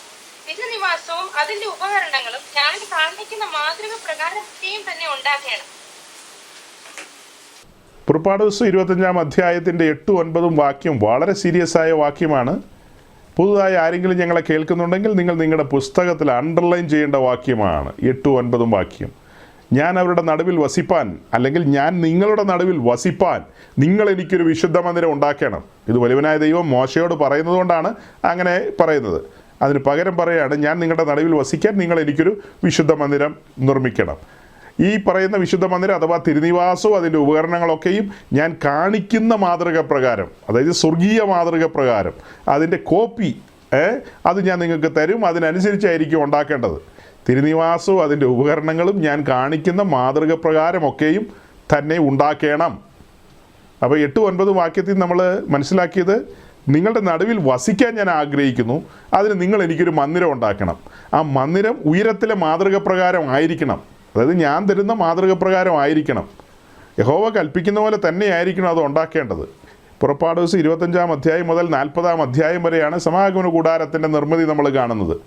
അത്രയും സ്ഥലത്ത് 17 പ്രാവശ്യമാണ് യഹോവ കൽപ്പിച്ചതുപോലെ തന്നെ മോശ ഇത് ഉണ്ടാക്കിയെന്ന് കാണുന്നത്. യഹോവ കൽപ്പിച്ചതുപോലെ തന്നെ ഉണ്ടാക്കിയെന്ന്. പുറപ്പാട് ദിവസം 25-ാം അധ്യായത്തിൻ്റെ തുടക്കത്തിൽ തന്നെ ജനത്തോട് മോശ പറയുന്നു, ഇതിൻ്റെ നിർമ്മിതിക്ക് വേണ്ടിയ കാര്യങ്ങളൊക്കെ നിങ്ങൾ വഴിപാടായിട്ട് കൊണ്ടുവരണം, നല്ല മനസ്സുള്ളവരൊക്കെ കൊണ്ടുവരണം എന്നൊക്കെ പറഞ്ഞാൽ തുടങ്ങുന്നത്. എന്നിട്ടാണ് ഈ കാര്യങ്ങൾ പറയുന്നത്. അത് കഴിഞ്ഞിട്ട് അതിൻ്റെ പണികളെക്കുറിച്ചാണ് ഓരോരോ അധ്യായങ്ങൾ പോകുന്നത്. 2 അധ്യായങ്ങൾ വ്യത്യസ്തമായി നിൽക്കുന്നുണ്ട്, 32-33 അധ്യായങ്ങൾ. അത് കഴിഞ്ഞാൽ പിന്നീടുള്ള അധ്യായങ്ങളിലൊക്കെ ഈ കാര്യങ്ങൾ തന്നെയാണ് പറയുന്നത്. അങ്ങനെ 40-ാം അധ്യായത്തിലേക്ക് വരുമ്പോൾ 40-ാം അധ്യായത്തിൽ മാത്രം 7 തവണ പറയുന്നുണ്ട് യഹോവ കൽപ്പിച്ചതുപോലെ തന്നെ ആ കാര്യങ്ങളെ ചെയ്തെന്ന്. 40-ാം അധ്യായവും തുറന്നേ. പുറപ്പാട് ദിവസം 40-ാം അധ്യായം. 40-ാം അധ്യായത്തിൻ്റെ 40-ാം അധ്യായത്തിലുണ്ട് യഹോവ കൽപ്പിച്ചതുപോലെ മോശ എല്ലാം ക്രമത്തിൽ അടുക്കി വെച്ചെന്ന്. അതായത് ഇതിനകത്ത് ഓരോരോ കാര്യങ്ങളും അതിൻ്റെ ക്രമത്തിൽ, അതിൻ്റെ ഓർഡറിലാണ് എല്ലാം ചെയ്തു വെച്ചിരിക്കുന്നതെന്ന്. അത് കഴിഞ്ഞിട്ട് അതിൻ്റെ അവസാനത്തെ പാരഗ്രാഫ് 34 മുതൽ നമ്മൾ നോക്കുമ്പോൾ, അപ്പോൾ മേഘം സമാഗമന കൂടാരത്തെ മൂടി, യഹോവയുടെ തേജസ് തിരുനിവാസത്തെ നിറച്ചു. മേഘം സമാഗമന കൂടാരത്തിന്മേൽ അധിവസിക്കുകയും യഹോവയുടെ തേജസ് തിരുനിവാസത്തെ നിറയ്ക്കുകയും ചെയ്തുകൊണ്ട് മോശയ്ക്ക് അകത്ത് കടപ്പാൻ കഴിഞ്ഞില്ല. കണ്ടോ? ലേവ്യ പുസ്തകം 9-23-24 കുറച്ചും കൂടെ വിശദമായി പറയുന്നത് ഈ പുറപ്പാട് ദിവസം 40-ാം അധ്യായത്തിൻ്റെ ഒടുവിലത്തെ പാരഗ്രാഫിലാണ്. ഇവിടെ നമ്മൾ കാണുന്ന കാഴ്ച എന്താ? അപ്പോൾ മേഘം സമാഗമന കൂടാരത്തെ മൂടി, യഹോവയുടെ തേജസ് തിരുനിവാസത്തെ നിറച്ചു. മേഘം സമാഗമന കൂടാരത്തിന്മേൽ അധിവസിക്കുകയും യഹോവയുടെ തേജസ് തിരുനിവാസത്തെ നിറയ്ക്കുകയും ചെയ്തുകൊണ്ട് മോശയ്ക്ക് അകത്ത് കടപ്പാൻ കഴിഞ്ഞില്ല. ഇത് നമ്മൾ ലേവ്യ പുസ്തകം 9-23 വാക്യത്തിലാണ് കണ്ട കാര്യങ്ങളാണ് ഇവിടെ കാണുന്നത്. 23 വാക്യത്തിൽ കണ്ട കാര്യങ്ങളാണ്. അതായത് അതിപരിശുദ്ധ സ്ഥലത്തേക്ക് ദൈവ തേജസ് ഇറങ്ങി വന്നു. അതിപരിശുദ്ധ സ്ഥലത്തേക്ക് ദൈവ തേജസ് ഇറങ്ങി വന്നു. അടുത്തത് എന്താ?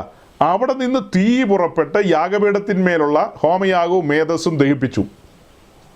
ജനമെല്ലാം അത് കണ്ടപ്പോൾ ആർത്ത് സാഷ്ടാംഗം വീണു. ഇതൊരു കാഴ്ചയല്ലേ സഹോദരങ്ങളെ? ചെറിയ കാഴ്ചയാണോ? ഭയങ്കര ഭയാനകമായൊരു കാഴ്ചയാണ്. ദൈവം കൽപ്പിച്ചതുപോലെ മോശയും ഇസ്രായേൽ ജനവും കൂടി നിർമ്മിച്ച ഈ കൂടാരത്തിലേക്ക് ദൈവ സാന്നിധ്യം ഇറങ്ങി വരുന്നു. ദൈവത്തിൻ്റെ തേജസ് അതിപരിശുദ്ധ സ്ഥലത്തേക്ക് വരുന്നു. അത് കഴിഞ്ഞിട്ട് അവിടെ നിന്ന് തീ പുറപ്പെട്ട് യാഗപീഠത്തിന്മേലുള്ള ഹോമയാഗവും മേധസ്സും ദഹിപ്പിച്ചു. അതാണ് കാണുന്നത്. അപ്പോൾ അതിൻ്റെ ആദ്യപടി എന്ന് പറയുന്നത്, മോശയുടെ ആ പണിയിൽ ദൈവം സംപ്രീതനായി. അതായത് തന്നെ ഏൽപ്പിച്ച പണി പർവ്വതത്തിലെ മാതൃക പ്രകാരം യഹോവ കൽപ്പിച്ചതുപോലെ തന്നെ പണിതു. ആ കാര്യങ്ങളെല്ലാം ഓക്കെ, എല്ലാ കാര്യങ്ങളും ഓക്കെ. അതുകൊണ്ടാണ് ദൈവ സാന്നിധ്യം അതിപരിശുദ്ധ സ്ഥലത്ത് ഇറങ്ങിയത്. അതാണ് ഒന്നാമത്തെ പടി. ദൈവസാന്നിധ്യം അവിടെ ഇറങ്ങാനുള്ള കാരണം എന്താ? അതിൽ പറഞ്ഞ ഒരു കാര്യവും തൻ്റെ ബുദ്ധിയിലല്ല ചെയ്തത്. ഓരോ കാര്യങ്ങളും എവിടെ വെക്കാൻ പറഞ്ഞോ അത് അവിടെ തന്നെ വെച്ചു. എല്ലാം അതിൻ്റെ ക്രമത്തിലാണ് വെച്ചത്. സകല കാര്യങ്ങളും പണിതത്. അതിനകത്ത് പറഞ്ഞ മെഷർമെൻ്റ് ഒന്നും മാറ്റിയിട്ടില്ല. താമ്രത്തിൻ്റെ കാര്യങ്ങൾ പറഞ്ഞത് താമ്രം തന്നെ, പിന്നെ വെള്ളിയുടെ കാര്യം പറഞ്ഞത് വെള്ളി തന്നെ, സ്വർണത്തിൻ്റെ കാര്യം അഥവാ പൊന്നിൻ്റെ കാര്യം പറഞ്ഞത് അതൊക്കെ അങ്ങനെ തന്നെ. അതിനകത്തൊന്നും ഭേദഗതി വരുത്തിയില്ല. എല്ലാ കാര്യങ്ങളും അങ്ങനെ തന്നെ. ഇപ്പോൾ ഇവിടെ ഇങ്ങനെയാ, ഇപ്പോൾ ഇങ്ങനെയാ, ആഫ്രിക്കയിൽ അങ്ങനെയാ, അമേരിക്കയിൽ ഇങ്ങനെയാ, പിന്നെ ഇന്ത്യയിൽ അങ്ങനെയാ, കേരളത്തിൽ ഇങ്ങനെയാ, അങ്ങനെയൊന്നുമല്ല. പറഞ്ഞ കാര്യം അങ്ങനെ തന്നെയാണ് മോശ ചെയ്തത്. അതുകൊണ്ട് ആ പണിയിൽ ദൈവം സംപ്രീതനായി. മോശയുടെ പ്രവർത്തനത്തിൽ ദൈവം സംപ്രീതനായതുകൊണ്ട് മോശയെ ആശീർവദിക്കുന്നതിന് തുല്യമാണ് ദൈവത്തിൻ്റെ സാന്നിധ്യം അവിടെ ഇറങ്ങുന്നത്. ആ പണിയിൽ പ്രസാദിച്ചു. ഈ കാര്യം ഇങ്ങനെ പറയുമ്പോൾ ഉൽപ്പത്തി പുസ്തകത്തിലൊരു പഴയ ചരിത്രം ഓർമ്മ വരണം. ഹാബേലും കായനും കൂടെ ദൈവസന്നിധിയിൽ യാഗം അർപ്പിക്കാൻ വന്നു. രണ്ടുപേരും ജ്യേഷ്ഠാനുജന്മാർ. അങ്ങനെ യാഗം അർപ്പിക്കാൻ വന്നപ്പോൾ ഒരാൾ കായികനികളുമായിട്ട് വന്നു. മൂത്തയാൾ കായിൻ തൻ്റെ വയലിൽ നിന്ന് കിട്ടിയ കാര്യങ്ങളൊക്കെ ആയിട്ട്, ചേനയും ചേമ്പും കാച്ചിലൊക്കെ ആയിരിക്കും, അങ്ങനെയുള്ള കാര്യങ്ങളൊക്കെ ആയിട്ട് താന് യാഗം അർപ്പിക്കാൻ വന്നു. അതേസമയം തൻ്റെ സഹോദരനായ ഹാബേൽ അദ്ദേഹം ഒരു മൃഗത്തെയാണ് യാഗം അർപ്പിച്ചു, ഒരു ആടിനെ അവിടെ യാഗം അർപ്പിച്ചു. നമ്മൾ കാണുന്ന കാഴ്ച എന്താ? യഹോവയായ ദൈവം കായിനിലും അവൻ്റെ യാഗത്തിലും പ്രസാദിച്ചില്ലെന്ന്. യഹോവയായ ദൈവം പ്രസാദിച്ചില്ലെന്ന് പറഞ്ഞാൽ തീർന്നു. പക്ഷെ രണ്ട് കാര്യം എടുത്തെഴുതിയിരിക്കുക. യഹോവയായ ദൈവം കായിനിലും അവൻ്റെ യാഗത്തിലും പ്രസാദിച്ചില്ല. രണ്ടാമത്തെ കാര്യം എന്താ പറഞ്ഞത്? യഹോവയായ ദൈവം ഹാബേലിലും അവൻ്റെ യാഗത്തിലും പ്രസാദിച്ചെന്ന. അപ്പോൾ ആദ്യം ഹാബേലിൽ പ്രസാദിച്ചു, രണ്ടാമത് അവൻ്റെ യാഗത്തിൽ പ്രസാദിച്ചു. ഓർക്കണം, പഴയ ചരിത്രമാണ്. വാക്യമൊന്നും എടുത്ത് വായിക്കേണ്ട ആവശ്യമില്ല, കാണാപ്പാടം അറിയാം. അതുകൊണ്ട് ഞാൻ അങ്ങോട്ട് പോകുന്നില്ല, സമയം കളയണ്ട. ഹാബേലിലും അവൻ്റെ യാഗത്തിലും പ്രസാദിച്ചു. അത് കഴിഞ്ഞിട്ട് പിന്നീട് തത്തുല്യമായൊരു കാര്യം കാണുന്നതാണിത്. മോശയോട് കൽപ്പിച്ചതുപോലെ തന്നെ അവിടെ യാഗത്തെക്കുറിച്ച് സകല ബോധ്യങ്ങളും ആദമിന് ലഭിച്ചു.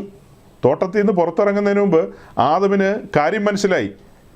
പാപം ചെയ്ത് ദൈവതേജസ് നഷ്ടപ്പെടുത്തി പുറത്തേക്ക് വരുന്നതിന് മുമ്പ് ഒരു യാഗത്തിൻ്റെ ക്രമം ഒരുവനായ ദൈവം നേരിട്ട് ആദമിന് കാണിച്ചു കൊടുക്കുകയാണ്. ഒരു മൃഗത്തെ അവിടെ അറുക്കുന്നു, അവിടെ ആ സംഭവിച്ച കാര്യങ്ങളൊക്കെ. അത് തന്നെയല്ല, ആദമുമായിട്ട് എന്തെല്ലാം ഒരു കോൺവെർസേഷൻ നടന്നെന്ന് നമുക്കറിയില്ല, എല്ലാം എഴുതി വെച്ചിട്ടില്ല. ചില ബോധ്യങ്ങളൊക്കെ ആദമിന് ലഭിച്ചിട്ടുണ്ടാകും. ആ ബോധ്യങ്ങൾ തൻ്റെ മക്കളിലേക്ക് പകർന്നിട്ടുണ്ട്, നിശ്ചയമായും പകർന്നിട്ടുണ്ട്. അല്ലാതെ ഹാബേൽ ഇതെങ്ങനെ മനസ്സിലാക്കാനാ?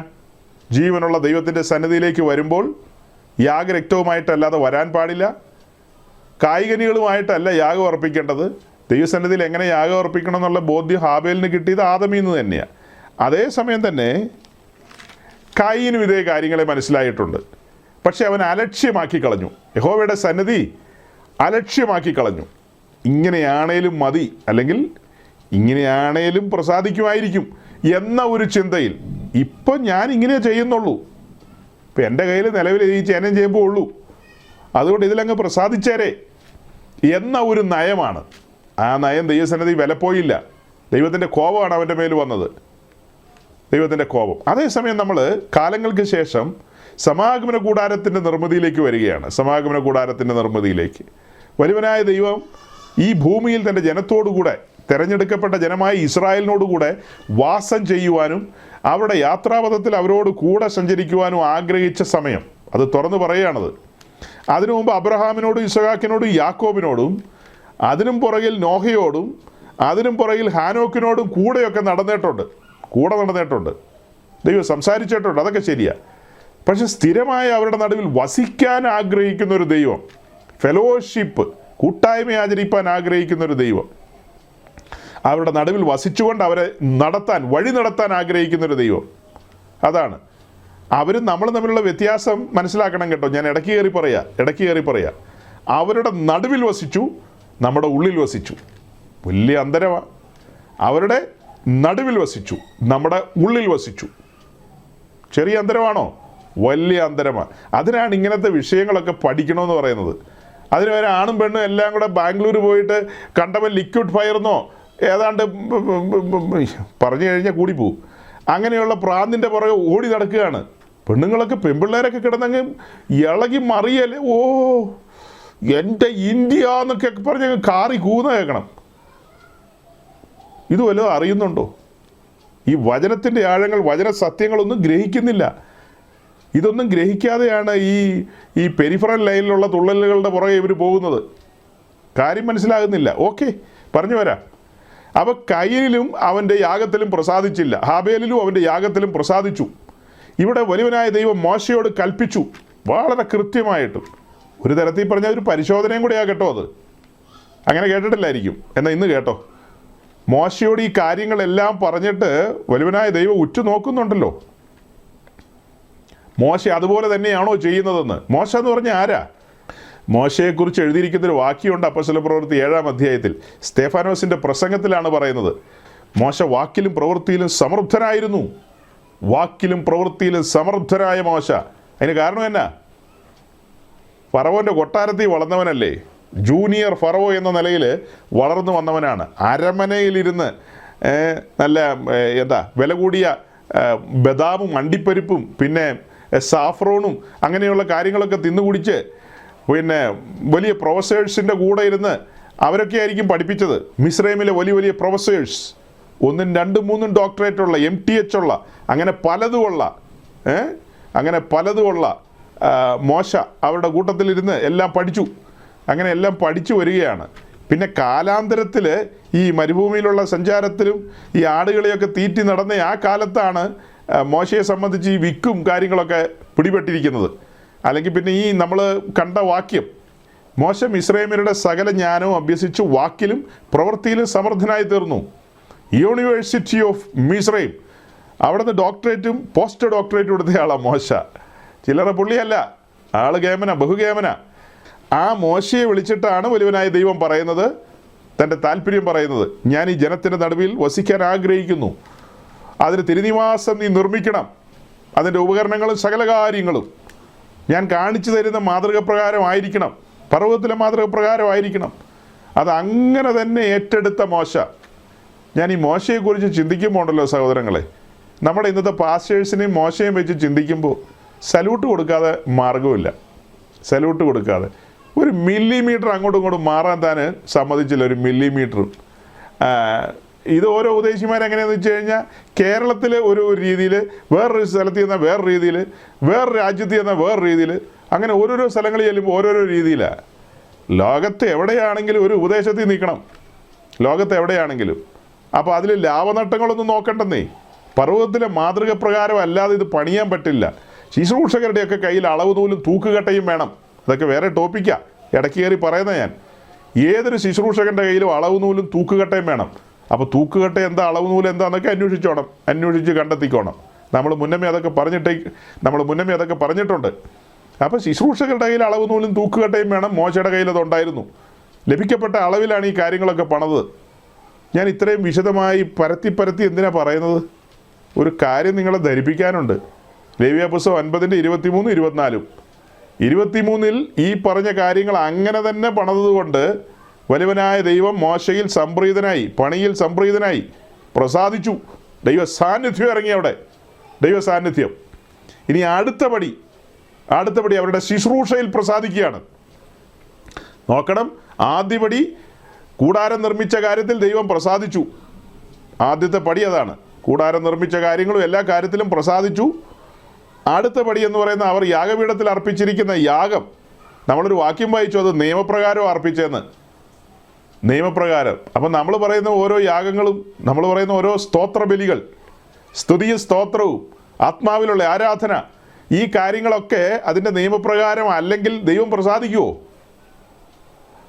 സത്യാരാധനയ്ക്ക് വേണ്ടി ഇറങ്ങിത്തിരിക്കുന്ന ആളുകൾ ആരാധനയുമായി ബന്ധപ്പെട്ട കാര്യങ്ങൾ നമ്മൾ പിന്നാലെ പറയും. ഇന്നല്ല, ഈ ക്രൂശിൻ്റെ ശത്രുക്കൾ എന്ന് പറയുന്ന ടോപ്പിക്ക് കഴിഞ്ഞ് തമ്പുരാൻ സമയം അനുവദിച്ചാൽ, സാവകാശം തന്നാൽ ആരാധനയെക്കുറിച്ച്, ആത്മാവിലുള്ള ആരാധനയെക്കുറിച്ച് നമുക്ക് പറഞ്ഞു പോകേണ്ടതുണ്ട്. ഈ ആരാധന എന്ന വിഷയത്തിൽ അതിൻ്റെ ഒരു ഗൗരവം വലിയ പങ്ക് ആളുകളും മനസ്സിലാക്കുന്നില്ല. അതിൻ്റെ ക്രമങ്ങളെക്കുറിച്ചോ അതിൻ്റെ രീതികളെക്കുറിച്ചോ നമ്മൾ പഴയ നിയമവും പുതിയ നിയമവും ചേർത്ത് വെച്ച് പഠിപ്പിക്കുകയും ചെയ്യുന്ന ആ ഒരു രീതി പലർക്കും മനസ്സിലായിട്ടില്ല. അതുകൊണ്ട് അഗ്നിക്ക് പകരം അന്യാഗ്നിയാണ് കത്തുന്നത്. ഈ വിഷയം നമ്മൾ സീരിയസ് ആയിട്ട് പഠിക്കേണ്ടതാണ്, ഈ അഗ്നി എന്നും അന്യാഗ്നി എന്നും പറയുന്നത്. അപ്പോൾ അതിൻ്റെ ആദ്യപടി, അതിനൊരു പശ്ചാത്തലം ഞാൻ ഒരുക്കുകയാണ്.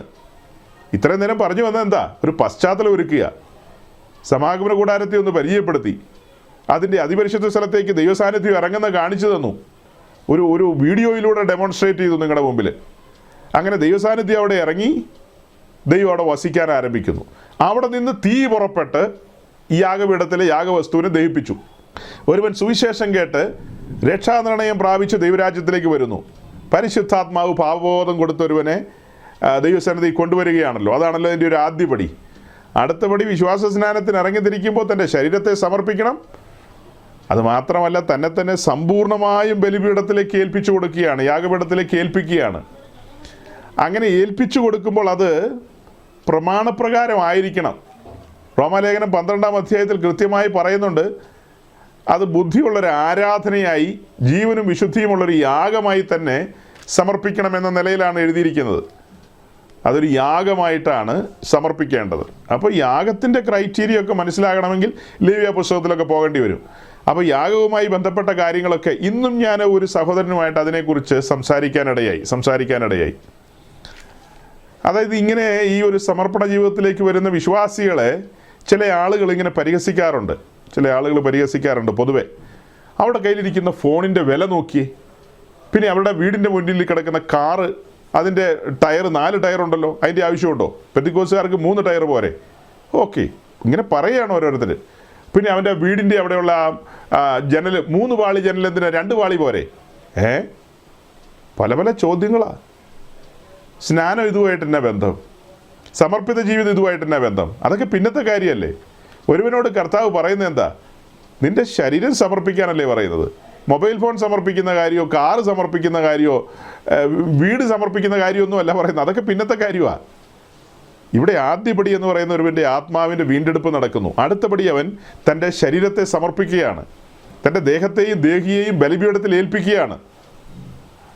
അതാണ് സ്നാന ശുശ്രൂഷയിൽ നടക്കുന്നത്. ഒരു യാഗമായിട്ടാണ് ഏൽപ്പിക്കുന്നത്. അങ്ങനെ സമർപ്പിക്കപ്പെട്ടവൻ്റെ ജീവിതം പിന്നെ എങ്ങനെയായിരിക്കണമെന്നുള്ളത് അത് അടുത്ത പഠനങ്ങളാണ്. അത് നമ്മൾ അഡ്വാൻസ് ചെയ്ത് കയറി പറയേണ്ട കാര്യമില്ല. അപ്പോൾ ഇന്ന് ഈ വക കാര്യങ്ങളെക്കുറിച്ച് വിസ്തരിച്ച് പഠിപ്പിക്കുകയും പറയുകയും ചെയ്യാത്തത് കൊണ്ട് അനേകർ തങ്ങൾക്ക് ബോധിച്ചതുപോലെയാണ്. അതായത് ഓരോരുത്തരും ഉപദേഷ്ടാക്കന്മാരാകുകയാണ്. ഇങ്ങനെ പോരേന്ന ചിലർ ചോദിക്കുന്നത്, ഇങ്ങനെയൊക്കെ മതി എന്നൊക്കെ. അങ്ങനെയൊക്കെ മതി, പക്ഷെ ദൈവപ്രസാദം ലഭിക്കില്ല, അത്ര തന്നെ.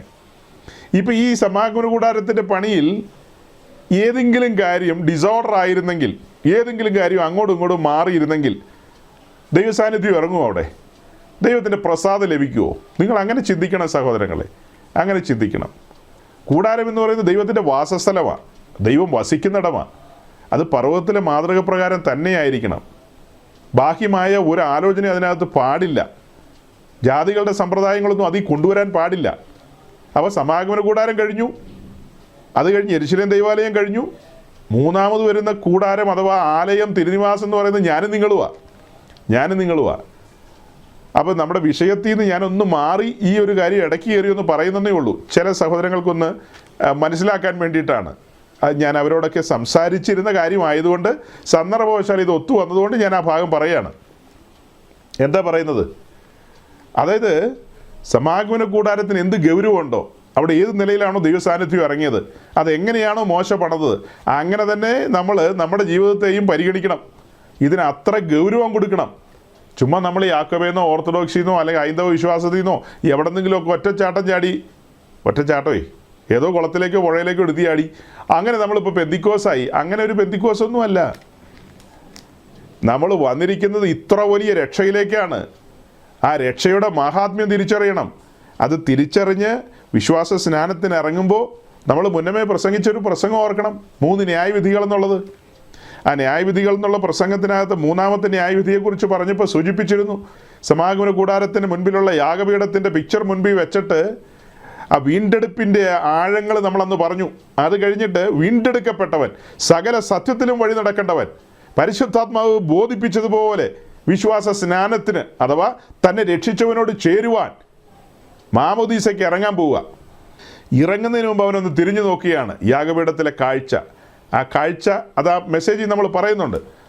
അപ്പോൾ ഈ ബോധ്യം, ഈ തികഞ്ഞ ബോധ്യത്തിലാണ് ഒരുവൻ ആ സ്നാനത്തിലേക്ക് ഇറങ്ങുന്നത്, സ്നാനത്തിന് വേണ്ടി തയ്യാറാകുന്നത്.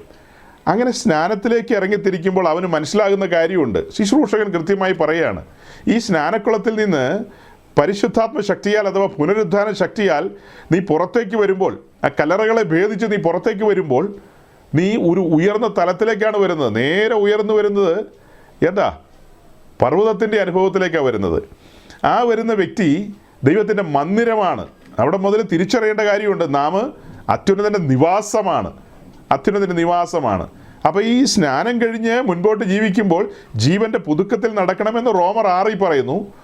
അതോട് കൂടി തന്നെ, അതോട് ചേർന്ന് തന്നെ ഞാൻ പറയുകയാണ്, നാം ദൈവത്തിൻ്റെ മന്ദിരമാണ്. ഈ കാലത്ത് ദൈവത്തിന് വേറെ മന്ദിരമില്ല. ഒരേ സമയം ദൈവത്തിന് 2 മന്ദിരമില്ല. സമാഗമന കൂടാരം ചുരുട്ടി വെച്ചതിന് ശേഷമാണ് യെരുശലേം ദേവാലയം പുറത്തു വന്നത്. യെരുശലേം ദേവാലയത്തിൻ്റെ തിരശ്ശീല ചിന്തിയതിന് ശേഷമാണ് ദൈവസഭ മാളിക മുറിയിൽ ആരംഭിച്ചത്. മനസ്സിലാക്കുക, ഒരേ സമയം 2 കാര്യമില്ല. യെരുശലേം ദേവാലയത്തിന് പൂട്ടിട്ടതിന് ശേഷമാണ് ഇവിടെ മാളിക മുറിയിൽ ദൈവസഭ ആരംഭിക്കുന്നത്. ദൈവത്തിന് 2 ആലയം ഭൂമിയിലില്ല, ഒരെണ്ണേ ഉള്ളൂ. ഇപ്പോഴത്തെ ആലയം എന്ന് പറയുന്നത് ഞാനും നിങ്ങളുമാണ് സഭ എന്ന് പറയുന്നത്. നമ്മൾ ഒരുമിച്ച് കൂടുന്ന സഭയാണ്, വ്യക്തിപരമായി നാം സഭയാണ്. ഇപ്പം ഈ അഗ്നിയുടെ വിഷയത്തിലേക്ക് പോയപ്പോൾ കിട്ടിയ സന്ദർഭത്തിൽ ഞാൻ ഒരു ഊന്നിയതാണ്. എന്താ? നമ്മുടെ ശരീരത്തിൻ്റെ പ്രസക്തിയാണ് ഊന്നുന്നത്. ഇത് നിങ്ങൾക്ക് ബോധിച്ചതുപോലെ തോന്നിയതുപോലെ കൊണ്ടുപോകാൻ പറ്റത്തില്ല. അങ്ങനെ പോകണമെങ്കിൽ നിങ്ങൾ ന്യൂ ജനറേഷൻ പെന്തിക്കോസ്തി പോകണം. എന്തുകൊണ്ടാണ് അവിടെ ഇത്ര ഇടി? ജനം ഇടിച്ചടിച്ച് നിൽക്കുക. എന്നെയും കൂടെ സ്നാനപ്പെടുത്ത്, ഞാനും കൂടെ കൂടട്ടെ. അയ്യോ നാളത്തേക്ക് വെക്കല്ലേ, എന്നെ ഇന്ന് തന്നെ പെടുത്തു എന്ന് പറഞ്ഞ് അതേസമയം മറ്റോടത്ത് ഈച്ച പിടിച്ചിരിക്കുക. പെന്തിക്കോസിൽ നാളുകളായ ഒരു സ്നാനം നടന്നിട്ട് ആളുകൾ എന്താ അങ്ങോട്ട് വരാത്തത്?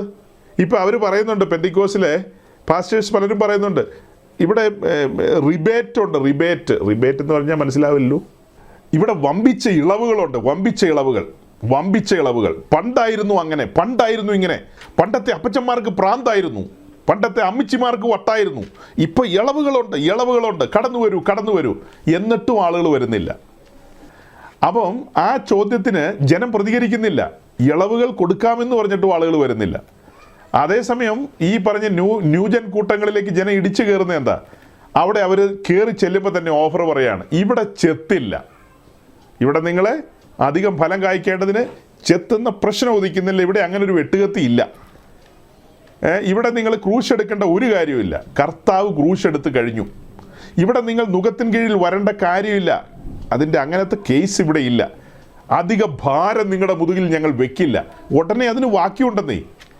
കർത്താവ് പറഞ്ഞു, എൻ്റെ നുകമേറ്റ് എന്നോട് പഠിപ്പിന്നുള്ളത് അതിനെ റദ്ദ് ചെയ്യുന്ന വാക്യം വേറെ കൊണ്ടുവരികയാണ്. അപ്പോസ്തല പ്രവൃത്തി 15 നമ്മുടെ ഇളംകുളം പാസ്റ്റർ രക്ഷ നഷ്ടപ്പെടില്ല, രക്ഷയുടെ ഭദ്രത എന്നൊക്കെ പറഞ്ഞ് ഇപ്പോൾ വീമ്പിളക്കുന്നൊരു ഉപദേശിയുണ്ട്, പ്രസിദ്ധനാ പുള്ളി. ഇപ്പം ഇങ്ങനെ പറഞ്ഞുകൊണ്ടിരിക്കുക, ഈ നുകമേറ്റെടുക്കണ്ട എന്നുള്ളതിന് ഈ ഇപ്പോഴത്തെ പുതിയ പണ്ഡിതന്മാർ കണ്ടെത്തുന്ന വാക്യമാണ് അപ്പോസ്തല പ്രവൃത്തി 15 അധ്യായത്തിലെ ആദ്യത്തെ യെരുശലേം സിനഡ്, 1ാമത്തെ സിനഡിൽ അവിടെ അപ്പോസ്തലന്മാർ കൂടിയിട്ട് പറയുന്നൊരു കാര്യമുണ്ട്. രക്തം, പിന്നെ ശ്വാസം മുട്ടിച്ചത്തത്, പിന്നെ അങ്ങനെ ഇങ്ങനെ വിഗ്രഹാർപ്പിതം, ഈ വകയല്ലാതെ വേറെ ഭാരങ്ങളൊന്നും ആരുടെയും മുതുകിൽ വെക്കരുതെന്ന്, ഒരു ഭാരവും ജാതികളിൽ നിന്ന് വരുന്നവരുടെ മേൽ വെക്കരുതെന്ന്. ആ വാക്യം എടുത്തുകൊണ്ടാണ് ഈ വാക്യങ്ങളെല്ലാം ഇവർ റദ്ദ് ചെയ്യുന്നത്. അത് പറഞ്ഞ് അത് രക്ഷയുമായി ബന്ധപ്പെട്ട കാര്യങ്ങളല്ല, അതൊക്കെ വേറെ സബ്ജക്റ്റുകളാണ്. അത് പരിച്ഛേദനയുമായി ബന്ധപ്പെട്ട് അവിടെ ഉയർന്നു വന്നൊരു വാദഗതിയെ ഖണ്ഡിക്കാൻ വേണ്ടി പറഞ്ഞുകൊണ്ട് വന്ന കാര്യമാണ്. ഇവിടെ വിശ്വാസ വഴിയിലേക്ക് വരുന്ന ഒരുവനോടുള്ള ബന്ധത്തിൽ യഥാർത്ഥ ശുശ്രൂഷകരെ ക്രൂശ് എടുക്കാൻ പഠിപ്പിക്കും, നുകത്തിൻ കീഴിൽ വരുവാൻ പഠിപ്പിക്കും, പിന്നെ ഇടുക്കമുള്ള വാതിൽ ഞെരുക്കമുള്ള വഴി ഇതൊക്കെ കണ്ടെത്തുന്ന കാര്യം പറയും. ഇതൊന്നും ഇല്ലാത്ത ഒരു കൂട്ടം, നമുക്ക് ബോധിച്ചതുപോലെ ഒരു കൂട്ടം, നമ്മുടെ ഇഷ്ടത്തിനനുസരിച്ച് നമ്മളെ ട്രീറ്റ് ചെയ്യുന്നൊരു കൂട്ടം, നമ്മുടെ ഇഷ്ടത്തിനനുസരിച്ച്. അതുപോലെ നമ്മുടെ ഇഷ്ടത്തിനനുസരിച്ച് തിരഞ്ഞെടുക്കാവുന്ന സഭകൾ എന്ന് പറയുന്ന സംഘങ്ങൾ ഇന്ന് ഭൂതലത്തിലുണ്ട്. നമ്മുടെ ഇഷ്ടത്തിനനുസരിച്ച് തിരഞ്ഞെടുക്കാം. നമ്മൾ ചെന്നിട്ട് അവിടുത്തെ ശുശ്രൂഷകരോട് നമ്മുടെ അഭിരുചികൾ പറഞ്ഞാൽ ഓക്കെ, അവരതിനനുസരിച്ച് പ്രിസ്ക്രൈബ് ചെയ്യും, അതിനനുസരിച്ച് കാര്യങ്ങളെ പറഞ്ഞു തരും. അങ്ങനത്തെ ഒരു കാലമായത്, അങ്ങനത്തെ ഒരു കാലം. ഞാൻ പറഞ്ഞു വന്നത് എന്താ? തങ്ങൾക്ക് ബോധിച്ചതുപോലെ നടക്കാനുള്ള ലൈസൻസിന് വേണ്ടിയാണ് ജനം ഈ ന്യൂ ജനറേഷൻ ഗ്രൂപ്പുകളിൽ പോകുന്നത്. അന്നേരം എനിക്ക് മനസ്സിലായ ഒരു വാക്യമുണ്ട് കേട്ടോ വേദപുസ്തകത്തിൽ. ഇവരെല്ലാം ഇടിച്ചടിച്ചിങ്ങനെ പോകുമ്പോൾ ഒരു വാക്യമുണ്ട്, വലിയവനായ ദൈവം സ്വർഗത്തിലിരുന്ന് ചിരിക്കുന്നു എന്ന്. അങ്ങനെ ഒരു വാക്യമുണ്ട്, കണ്ടിട്ടില്ലേ? തമ്പുരാൻ ചിരിച്ചുകൊണ്ടിരിക്കുക. ഇതിൻ്റെ എല്ലാം കണക്ക് പറയുന്ന ദിവസം പിന്നെയാ. അബദ്ധം പറ്റിയെന്നും മണ്ടത്തരത്തിലായിന്നും ഒക്കെ ഉള്ളത് ഈ കാറ്റ് പോയി കഴിഞ്ഞ് പെട്ടിക്കകത്ത് കയറുമ്പോഴാണ് മനസ്സിലാകുള്ളൂ. വിലപ്പെട്ട ഒരു ആയുസ് ഒരു ഒരു ഒരു ഒരു ജീവിതവും നശിപ്പിച്ചു കളഞ്ഞു ഇങ്ങനെയുള്ള കൂട്ടങ്ങളിൽ പോയി. നമ്മുടെ താല്പര്യങ്ങൾ, സ്വന്തം ഇഷ്ടങ്ങളുടെ പൂർത്തീകരണത്തിന് വേണ്ടിയാണ് ഇത്തരം വ്യാജന്മാരായ ശുശ്രൂഷകരുടെ ഇടയിലേക്ക് ആളുകൾ പോകുന്നത്. അവരിതൊന്നും പഠിപ്പിക്കുന്നില്ല. ഇവിടെ വ്യക്തമായിട്ടാണ് ഇത്രയും പേരെൻ്റെ മുമ്പിൽ ഇരിപ്പുണ്ട്, മേലാൽ കേൾക്കുന്നവർക്കും വേണ്ടിയിട്ടാണ് പറയുന്നത്. ലേവ്യ പുസ്തകം 9:23 ഒരു രീതിയിലും മാറ്റാൻ പോകുന്നില്ല, മാറ്റി എഴുതാൻ പോകുന്നില്ല.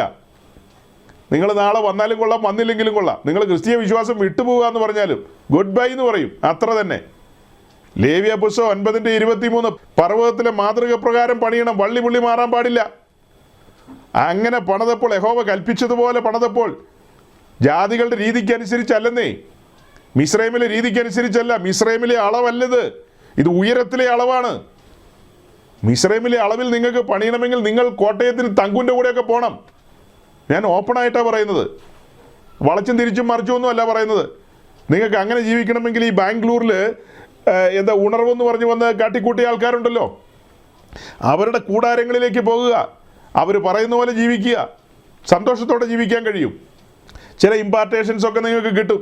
ഒന്ന് ഇളകും, ഒന്ന് മറിയും, ഇങ്ങനെ പിടയ്ക്കുന്ന ഇച്ചിരി കഴിയുമ്പോൾ കാണിച്ചു തരാം. അങ്ങനെ കുറേ പിടയ്ക്കും, അങ്ങനെ കുറേ കാര്യങ്ങളുണ്ട്. അങ്ങനെ അങ്ങ് ജീവിച്ചു പോവാം. അതേസമയം നമ്മൾ ശാശ്വതമായൊരു ജീവിതത്തിനോടുള്ള ബന്ധത്തിലാണ് പറയുന്നത്, നിത്യതയോടുള്ള ബന്ധത്തിലാണ് പറയുന്നത്. നമ്മുടെ ജീവിതം പർവ്വതത്തിലെ മാതൃക പ്രകാരം ആയിരിക്കണം. ഈ ശരീരം സമർപ്പിത ശരീരമായിരിക്കണം.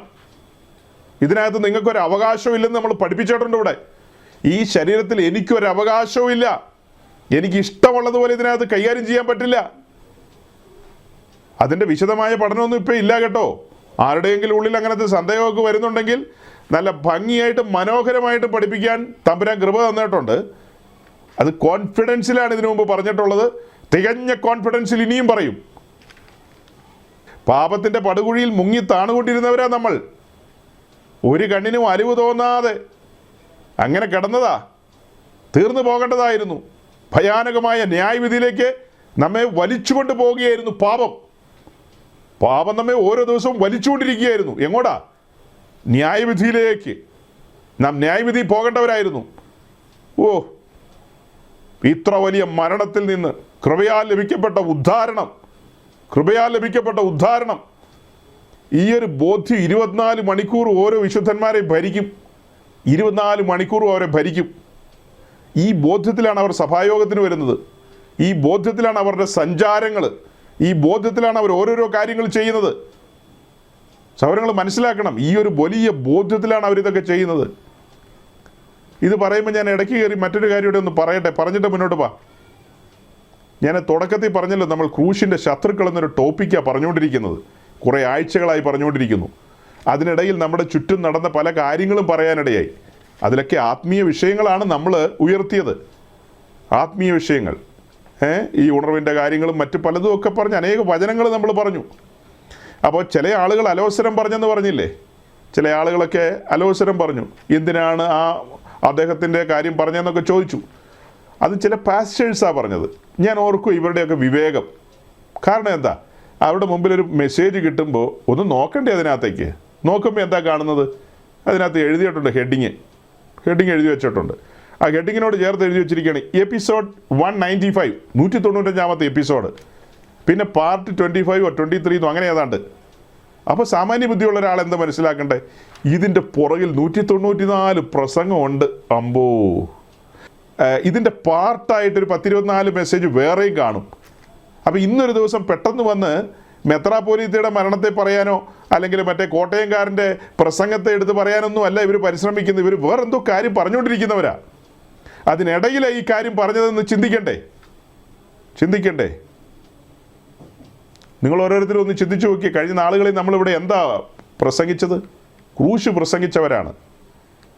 നമ്മളുടെ ശുശ്രൂഷയെക്കുറിച്ചും ഈ സൂം മീറ്റിംഗ് എന്ന് പറയുന്ന ഈ വിൻഡോ നമ്മൾ ഓപ്പൺ ചെയ്ത് എന്തിനു വേണ്ടിയാ? ഏത് മനുഷ്യനെയും ക്രിസ്തുവിൽ തികഞ്ഞവനാക്കുക എന്ന ലക്ഷ്യത്തിലാണ്. അതല്ലേ നമ്മുടെ മുദ്രാവാക്യം. അത് വേറെ വല്ല വാക്യമുണ്ടോ? വേറെ വല്ല മുദ്രാവാക്യമുണ്ടോ? നമ്മുടെ ഒരേ ഒരു മുദ്രാവാക്യമാണത്. നമ്മുടെ ഇടയിൽ വരുന്നത് ഏറിയ പങ്കും ദൈവമക്കളാണ്.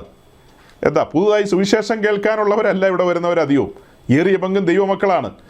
അതുകൊണ്ട് ദൈവമക്കളോടുള്ള ബന്ധത്തിൽ നമ്മൾ അവരെ ധരിപ്പിച്ച കാര്യം എന്താ? നാം ഓരോരുത്തരും പണിയപ്പെടണം, നാം ഓരോരുത്തരും ഒരുക്കപ്പെടണം. കർത്താവിൻ്റെ നഗരം എന്ന നിലയിൽ നാം പണിയപ്പെടണം. കുഞ്ഞാടിൻ്റെ കാന്തി എന്ന നിലയിൽ നാം ഒരുക്കപ്പെടണം. ഏത് മനുഷ്യനെയും ക്രിസ്തുവിൽ തികഞ്ഞവരാക്കണം. നാം ഓരോരുത്തരും രക്ഷിക്കപ്പെട്ടപ്പോൾ ഒരു റോ മെറ്റീരിയൽ എന്ന നിലയിൽ, ഒരു അസംസ്കൃത വസ്തു അഥവാ റോ മെറ്റീരിയൽ, ഒരു ഫാക്ടറിയുടെ ഒരു എൻഡിൽ നിന്ന് അകത്തേക്ക് വരുന്നത് പോലെ പിന്നീട് അടുത്ത എൻഡിലൂടെ അത് പുറത്തേക്ക് പോകുന്നത് ഫൈനൽ പ്രൊഡക്റ്റ് ആയിട്ടാണ്. ഫിനിഷ്ഡ് ഗുഡ്സ് എന്നുള്ള നിലയിലാണ് അത് പുറത്തേക്ക് പോകുന്നത്. അതുപോലെ നമ്മുടെ ജീവിതത്തിലെ പണികളെല്ലാം പൂർത്തീകരിച്ച് ഈ ഭൂമിയിൽ നിന്ന് പാട്ടും പാടി നമ്മളെ കൊണ്ടുപോകുന്നൊരു ദിവസമുണ്ട്. അന്ന് ക്രിസ്തുവിൻ്റെ പ്രതിമ ധരിച്ചവരായി, അതേ പ്രതിമ ധരിച്ചവരായി, ക്രിസ്തു എന്ന തലയോളം വളർന്നവരായി, ദൈവത്തിൻ്റെ സകല നിറവിനോളം നിറഞ്ഞവരായി ഇവിടെ നിന്ന് പോകണം. അതിനുവേണ്ടി ഒരു അധ്വാനമാണ് നമ്മളിവിടെ നയിക്കുന്നത്. പൗലോസ് ഗലാത്യ ലേഖനത്തിൽ പറയുന്ന പോലെ ക്രിസ്തു നിങ്ങളിൽ ഉരുവാകുവാൻ, അവിടെ മലയാളത്തിൽ അങ്ങനെയാണ്, ക്രിസ്തു നിങ്ങളിൽ ഫോം ചെയ്യപ്പെടുവാൻ, അതായത് നിങ്ങളുടെ ഉള്ളിൽ ക്രിസ്തു വന്നിരിക്കുന്നു, ആ ക്രിസ്തു നിങ്ങളുടെ ഉള്ളിൽ വളരുവാൻ തക്കവണ്ണം, അതായത് ക്രിസ്തുവിൻ്റെ ക്യാരക്ടർ നിങ്ങളിൽ നിന്ന് വെളിപ്പെടുവാൻ തക്കവണ്ണം ഞാൻ പ്രസവ വേദനപ്പെടുന്നു എന്നാണ് പറയുന്നത്. അയ്യോ, ചുമ്മാ വേദനയല്ല, ഏറ്റവും ഭയങ്കര ഭയാനകമായ നിലയിലൊരു വാക്ക ഉപയോഗിക്കുന്നത്, ഞാൻ പ്രസവ വേദനപ്പെടുന്നവനായിരിക്കുന്നു എന്ന്. ഒരു ശുശ്രൂഷകൻ്റെ വാക്കാണത്. അങ്ങനെ പ്രസവ വേദനപ്പെടുന്നവനായ മനുഷ്യനാണ് പൗലോസ്. ഗലാത്യ ലേഖനത്തിൽ അത് പറഞ്ഞത്. പിന്നീട് തൊട്ടടുത്ത ലേഖനങ്ങളിലേക്ക് വരുമ്പോൾ എഫേസ് ലേഖനത്തിലേക്കും ഫിലിപ്പ് ലേഖനത്തിലേക്കും കൊലോസ്യ ലേഖനത്തിലേക്കും വരുമ്പോൾ നമ്മളെന്താ കാണുന്നത്?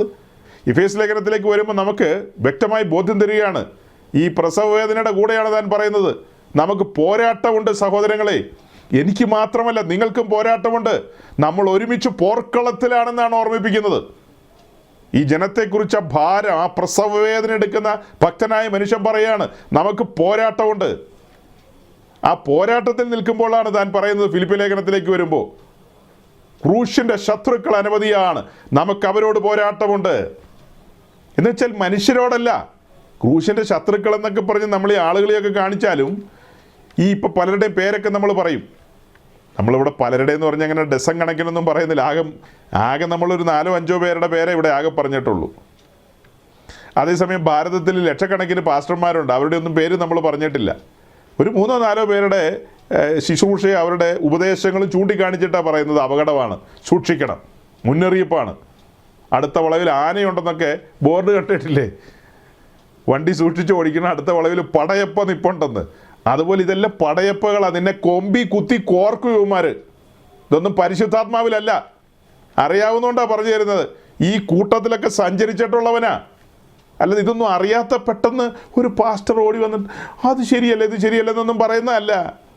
ഇതെന്നാ മുതലുകളെന്ന് അറിഞ്ഞിട്ടാ പറയുന്നത്. കൂടെ കിടന്നവനെ രാപ്പനി അറിയുമെന്ന് കേട്ടിട്ടില്ലേ?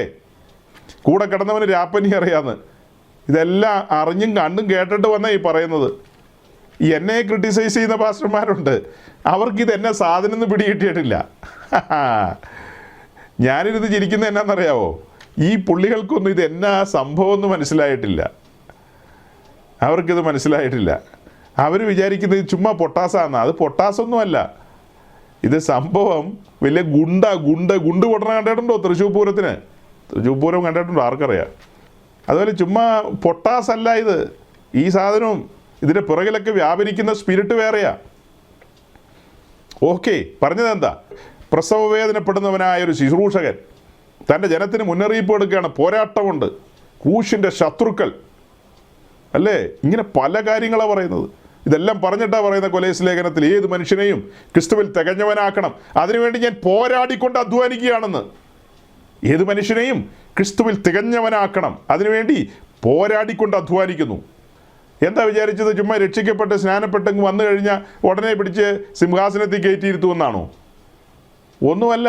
നമ്മുടെ കാർണൽ നേച്ചറൊക്കെ നമ്മിൽ നിന്ന് മാറി നാം ആ ഡിവൈൻ ക്യാരക്ടറിലേക്ക് വരണം. അതിനാണ് ശുശ്രൂഷകന്മാരെ ആക്കി വെച്ചിരിക്കുന്നത്. അതിനാണ് ഈ മീറ്റിംഗ് എല്ലാം. ഇത് തുറന്നു വെച്ചിരിക്കുന്നവന് എന്തിനാ? നിങ്ങളുടെ വിസയുടെ കാര്യം ശരിയാക്കാനൊന്നും അല്ല കേട്ടോ, നിങ്ങളുടെ സാമ്പത്തിക പ്രതിസന്ധി പരിഹരിക്കാനൊന്നുമല്ല. അതൊക്കെ വിളിച്ചിറക്കിയ ദൈവം കരുതും. തക്ക സമയത്ത് പ്രവർത്തിക്കുന്ന ദൈവമാണ്. ആ പറഞ്ഞ കാര്യങ്ങളിലൊക്കെ എന്തെങ്കിലും ട്രബിൾ ഉണ്ടെങ്കിൽ, അതിനകത്തേക്ക് എന്തെങ്കിലും പെൻഡിങ് ഉണ്ടെങ്കിൽ, അതിനകത്ത് എന്തെങ്കിലും തടസ്സവാദങ്ങളുണ്ടെങ്കിൽ ദൈവം അറിഞ്ഞിട്ടാ. മറ്റവരുടെ കാര്യത്തിൽ സാത്താനൊക്കെ ആയിരിക്കും ചെയ്യുന്നത്, നിങ്ങളുടെ കാര്യത്തിൽ ദൈവം അറിഞ്ഞിട്ടാ. ദൈവം അറിയാതെയാണോ ഈ തടസ്സങ്ങളൊക്കെ? എന്തിനാ? നമ്മെ ഒന്ന് ഉടയ്ക്കണം, നമ്മെ ഒന്ന് പണിയണം. ഇപ്പം ഞാൻ ഇടയ്ക്ക് കയറി പറഞ്ഞ കാര്യം എന്താണെന്ന് മനസ്സിലായോ? ക്രൂശിൻ്റെ ശത്രുക്കൾ എന്ന കാര്യം പറഞ്ഞുകൊണ്ടിരുന്നപ്പോൾ പല വിഷയങ്ങളും നമുക്ക് സീരിയസ് ആയി പറയേണ്ടി വന്നു. പലരുടെയും പ്രസംഗങ്ങൾ നമുക്ക് ഇവിടെ കാണിക്കേണ്ടി വന്നു. പലരുടെയും മെസ്സേജുകൾ, പലരുടെയും പഠിപ്പീരുകൾ, തെറ്റായ പഠിപ്പീരുകൾ, ക്രൂശിൻ്റെ ശത്രുക്കൾ എന്ന് പറയുന്നത് കണ്ണിന് മുമ്പിൽ വരച്ചു വെക്കേണ്ടി വന്നു. പക്ഷെ നമ്മുടെ മെസ്സേജ് ഇവിടെ കൊണ്ട് തീരുന്നില്ല. കഴിഞ്ഞ നാളുകളിൽ നമ്മൾ ചിന്തിച്ചുകൊണ്ടിരുന്നത് പോലെ കുഞ്ഞാടിൻ്റെ കാന്ത ഒരുക്കപ്പെടണം. കാന്ത, അതിനുവേണ്ടിയാണ് നമ്മൾ സമയം ചെലവഴിക്കുന്നത്. കാന്തയുടെ ഒരുക്കം എത്രത്തോളമായി? മണവാട്ടി ഒരുക്കപ്പെടണം. ദൈവത്തിൻ്റെ നഗരം, തേജസ്സിൻ്റെ രത്നങ്ങളാൽ പണിയപ്പെടുന്ന ആ നഗരത്തിൻ്റെ പണി പൂർത്തീകരിക്കപ്പെടണം. അല്ലേ? എത്രയോ തവണ നമ്മൾ പറഞ്ഞു. എനിക്ക് തോന്നുന്നു 2-3 മാസം മുമ്പ്, ഇസ്രായേൽ ഹമാസ് യുദ്ധത്തിന് മുമ്പ് നമ്മൾ ചിന്തിച്ചുകൊണ്ടിരുന്നൊരു വിഷയമാണ്. ഇറ്റലിയിലെ കറാറ എന്ന് പറയുന്ന സ്ഥലത്തെ മാർബിൾ കോറികൾ നമ്മൾ സന്ദർശിച്ചു. ഇറ്റലിയിലെ കറാറ എന്ന് പറയുന്ന ആ മലമ്പ്രദേശത്തെ മാർബിൾ കോറികൾ, മണ്ണ് മൂടിക്കിടക്കുന്ന ആ പ്രദേശം. ആ മണ്ണ് മാറ്റി നോക്കിയപ്പോൾ അതിനടിയിൽ യാതൊരു ഭംഗിയില്ലാത്ത കല്ലുകൾ, ചുമ്മാ കാട്ടുകല്ലുകൾ. ആ കല്ലുകൾ വെട്ടി പുറത്തു കൊണ്ടുവന്നപ്പോഴാണ് അത് മാർബിളാണെന്ന് മനസ്സിലാകുന്നത്. ആ മാർബിളിൽ അനേക പണികൾ ചെയ്ത് മനോഹര രൂപങ്ങൾ അതിൽ നിന്ന് സൃഷ്ടിച്ചെടുക്കുന്ന നമ്മൾ കണ്ടു. മനോഹര രൂപങ്ങൾ. അതുപോലെ എവിടെയോ മണ്ണ് മൂടിക്കിടന്ന നമ്മെ തമ്പുരാൻ പൊക്കിയെടുത്തു. അവിടെ നിന്ന് വെട്ടിയെടുത്തു ഖനിഗർഭത്തിൽ നിന്ന്.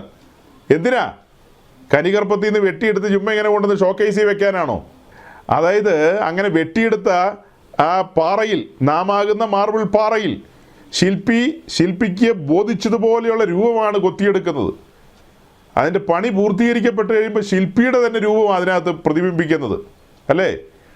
ശില്പിയുടെ തന്നെ രൂപം അതിൽ പ്രതിബിംബിക്കുകയാണ് ആ പണി പൂർത്തീകരിക്കുമ്പോൾ. എത്ര ഗഹനമായ കാര്യങ്ങളാണതൊക്കെ.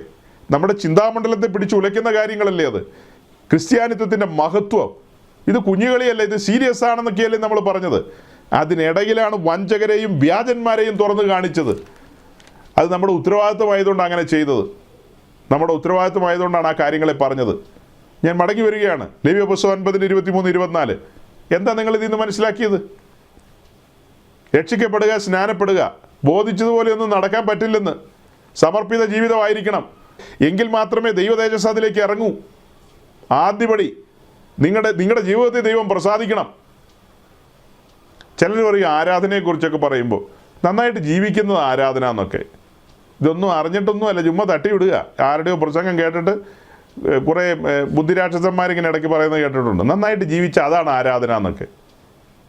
ഈ നന്നായിട്ട് ജീവിക്കുക എന്ന് പറയുന്നത് ആരാധനയ്ക്കുള്ള ഒരുക്കമാണ്, അതല്ല ആരാധന. നന്നായിട്ട് ജീവിക്കുക എന്ന് പറയുന്നത് ആരാധനയ്ക്കുള്ള ഒരുക്കം മാത്രമാണ്. അടുത്ത പടി എന്താ?